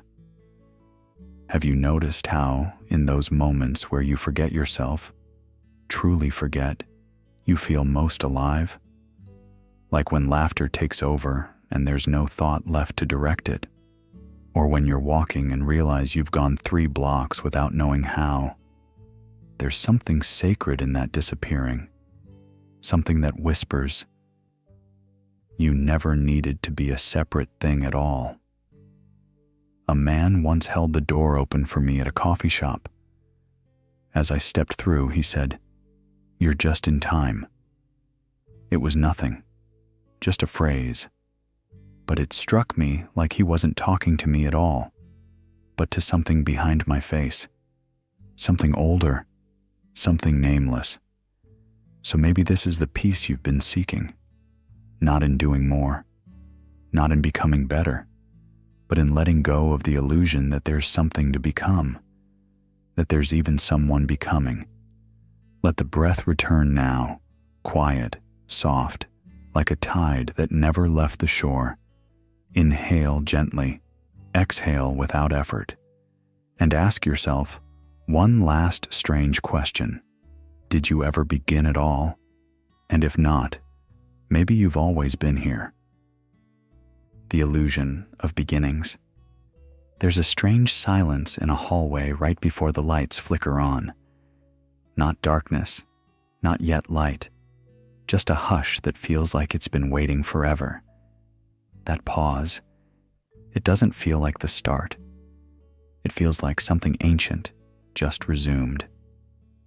Have you ever stood at a train station and wondered whether the train arrived for you, or whether you just happened to show up the moment it passed through? Maybe nothing ever truly begins. Not the world, not time, not even you. We like to tell ourselves that the universe began one day, wrapped in fireworks and cause and effect. Big Bang, then stars, then us. But what if that was never a beginning, just an unfolding? A breath exhaled mid-cycle, not the first, not the last. You know those dreams where you enter a room mid-conversation and the people there speak as if you've been part of it all along. And when you wake up, you carry a feeling, not memory, but something deeper. Something that says, I was here before I was here. There's a boy who always asks his grandmother, when did I begin? She smiles without blinking and replies, when the river started flowing, when the first stone rolled downhill. You were in all of that. And you sit with that idea for a while. Do we really start when we're born? Or is that just the moment the light hits the stage? Sometimes, someone you meet for the first time looks at you as if they've known you through storms. They don't say it, but the way their eyes rest on yours, it feels like, oh, there you are. What if time isn't a straight line? What if it's like an old record player, with the needle circling over the same melodies, each time deeper, each time softer? The fear of endings makes us obsessed with beginnings. But maybe rest isn't the end of your day, and sleep isn't the shutting down of thought. Maybe sleep is just your consciousness rounding a corner, slipping back into a rhythm that never stopped beating. So tonight, if you feel yourself drifting, don't hold on. Let the idea of starting fresh fall away. Let go of the question, when did I begin? Because maybe you never did, and maybe that's not something to fear. Maybe it means you were never alone, not for a moment. And right now, as your thoughts slow, as silence deepens, you're not falling asleep. You're returning. Back to the flow, back to the loop, back to whatever you've always been, and always will be. The final paradox, soft logic whispered between blinks of sleep. There's a kind of question that doesn't arrive with a bang. It doesn't shake the room or demand attention. It drips in slowly, like water from a tap you thought you'd turned off.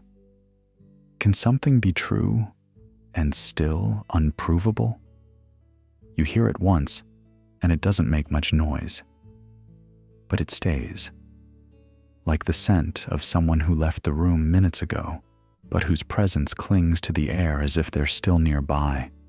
A truth without evidence. A presence without shape.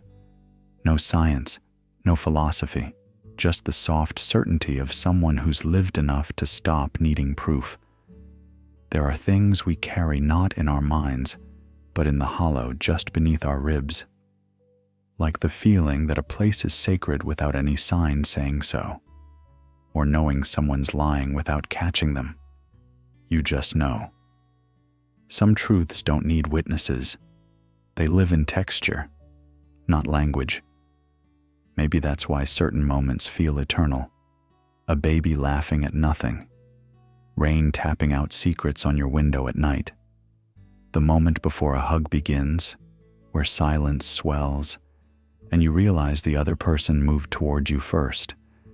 You never write these moments down. You can't repeat them.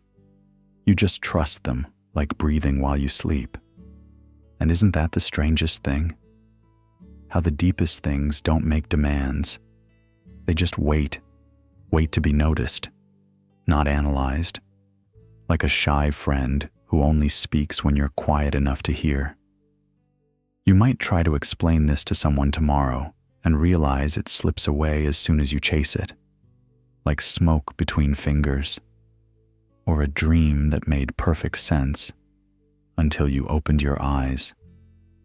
So perhaps the final paradox isn't meant to be solved. Maybe it's here to tell you, not everything that matters must be understood. Some things are meant to be felt in the dark, half asleep, just before surrender. So let's not reach for it. Let it be. Let it hover, gentle and unanswered, like the way a lullaby doesn't explain itself. It just wraps around you until the world softens. If you're still awake, that's okay. If you're not, that's even better. No need to decide, no need to finish. You're already drifting. And that, too, is a kind of answer. The gentle forgetting. What happens when you stop trying to understand? Not because you've given up, but because, quietly, softly, you've made peace with not needing an answer. You're not abandoning the question. You're just setting it down like a book that's been read too many times in a single night. The kind of night when the pages blur and the spine folds open to a chapter that no longer needs rereading. There's a moment, almost imperceptible, when the mind shifts from holding on to letting go. Have you ever stared at the ceiling, trying to remember something you should know? But the harder you try, the further it floats. And then suddenly, hours later, in line at the grocery store, it just returns. No announcement, no struggle, as if it had never left. That's the kind of knowing we speak of here. Not the sharp, calculated knowing of control, but the soft understanding born from release. Someone once said, I stopped searching for closure and found calm instead. And maybe that's what this is. Not ignorance, not avoidance, but a kind of truce with reality.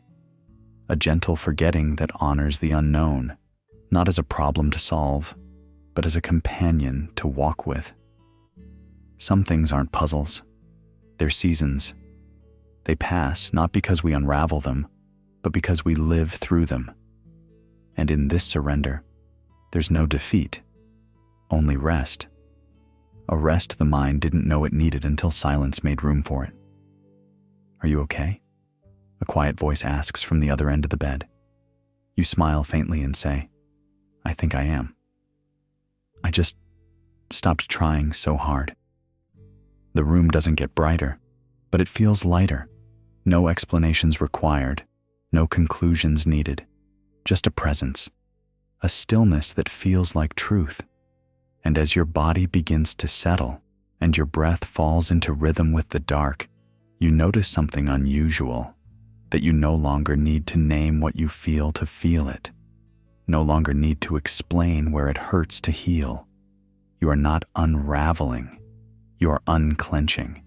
And in this unclenching, the final doorway waits, not as a test, but as an invitation.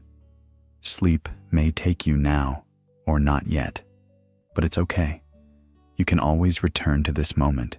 It will still be here, quiet, gentle, as if it had never left. The return to mystery. There's a strange kind of warmth in that thought, like a window left slightly open on a spring night, just enough to let the unknown breeze in. Not cold, not threatening, just unfamiliar and somehow comforting. We grow up believing answers are oxygen, that without them, we might suffocate in confusion. But maybe the soul isn't looking to solve anything. Maybe it thrives in the questions that don't close. Why are you always reading those weird books? Someone once asked me in the break room, and I said, because they never give me a straight answer. We laughed, but deep down, I meant it. You see, the mind demands certainty, always reaching out like fingers in the dark, hoping to feel a wall. But the soul, it floats. It swims in vastness, where things don't need names to be real. It drinks mystery like water, sweet and necessary. What happens when you stop asking, what should I do next? And start wondering, what might I discover if I simply stay still? Somewhere between those two is where freedom lives. Not in the solution, but in the suspension. Even the sky doesn't explain itself. It just shows up, changing colors, hiding the sun, revealing stars. We never demand reasons from it. We just watch, quietly. Maybe that's what awe is, a silence we make room for when answers would only get in the way. There's a little coffee shop I used to pass by every day. A handwritten sign taped to the door said, "We're closed," or maybe "We're open." Depends who's asking. That sign stayed there for months.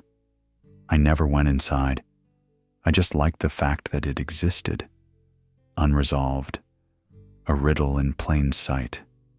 So let the questions remain. Let them hang gently in the corners of your mind like paper lanterns on a string, glowing softly, needing no flame. Let them cradle you like stars in a night sky that asks nothing and gives everything. You don't need to understand your sadness tonight. You don't need to justify your joy. You don't need to find the right words, or any words. You can rest in the pause between thoughts. There's no final form you must become, no shape that would make you more complete. Close your eyes. Feel the quiet rhythm beneath your skin. You are not alone. You are not broken.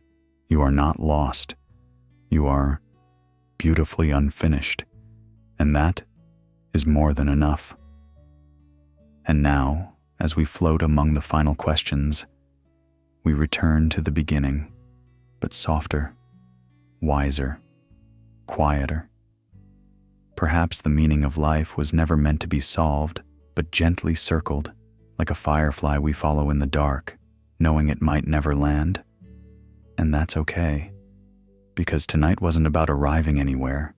It was about drifting, through mystery, through longing, through the beautiful ache of being human. Let this silence stay with you. Let the questions hum beneath your skin, not as burdens, but as lullabies. Not everything has to make sense. Not everything needs to end in clarity. Sometimes the most loving thing you can do for your soul is to stop searching and simply rest in the wonder. Close your eyes now. The universe is still spinning, and you are right where you're meant to be. Good night, fellow traveler. May your dreams ask beautiful things.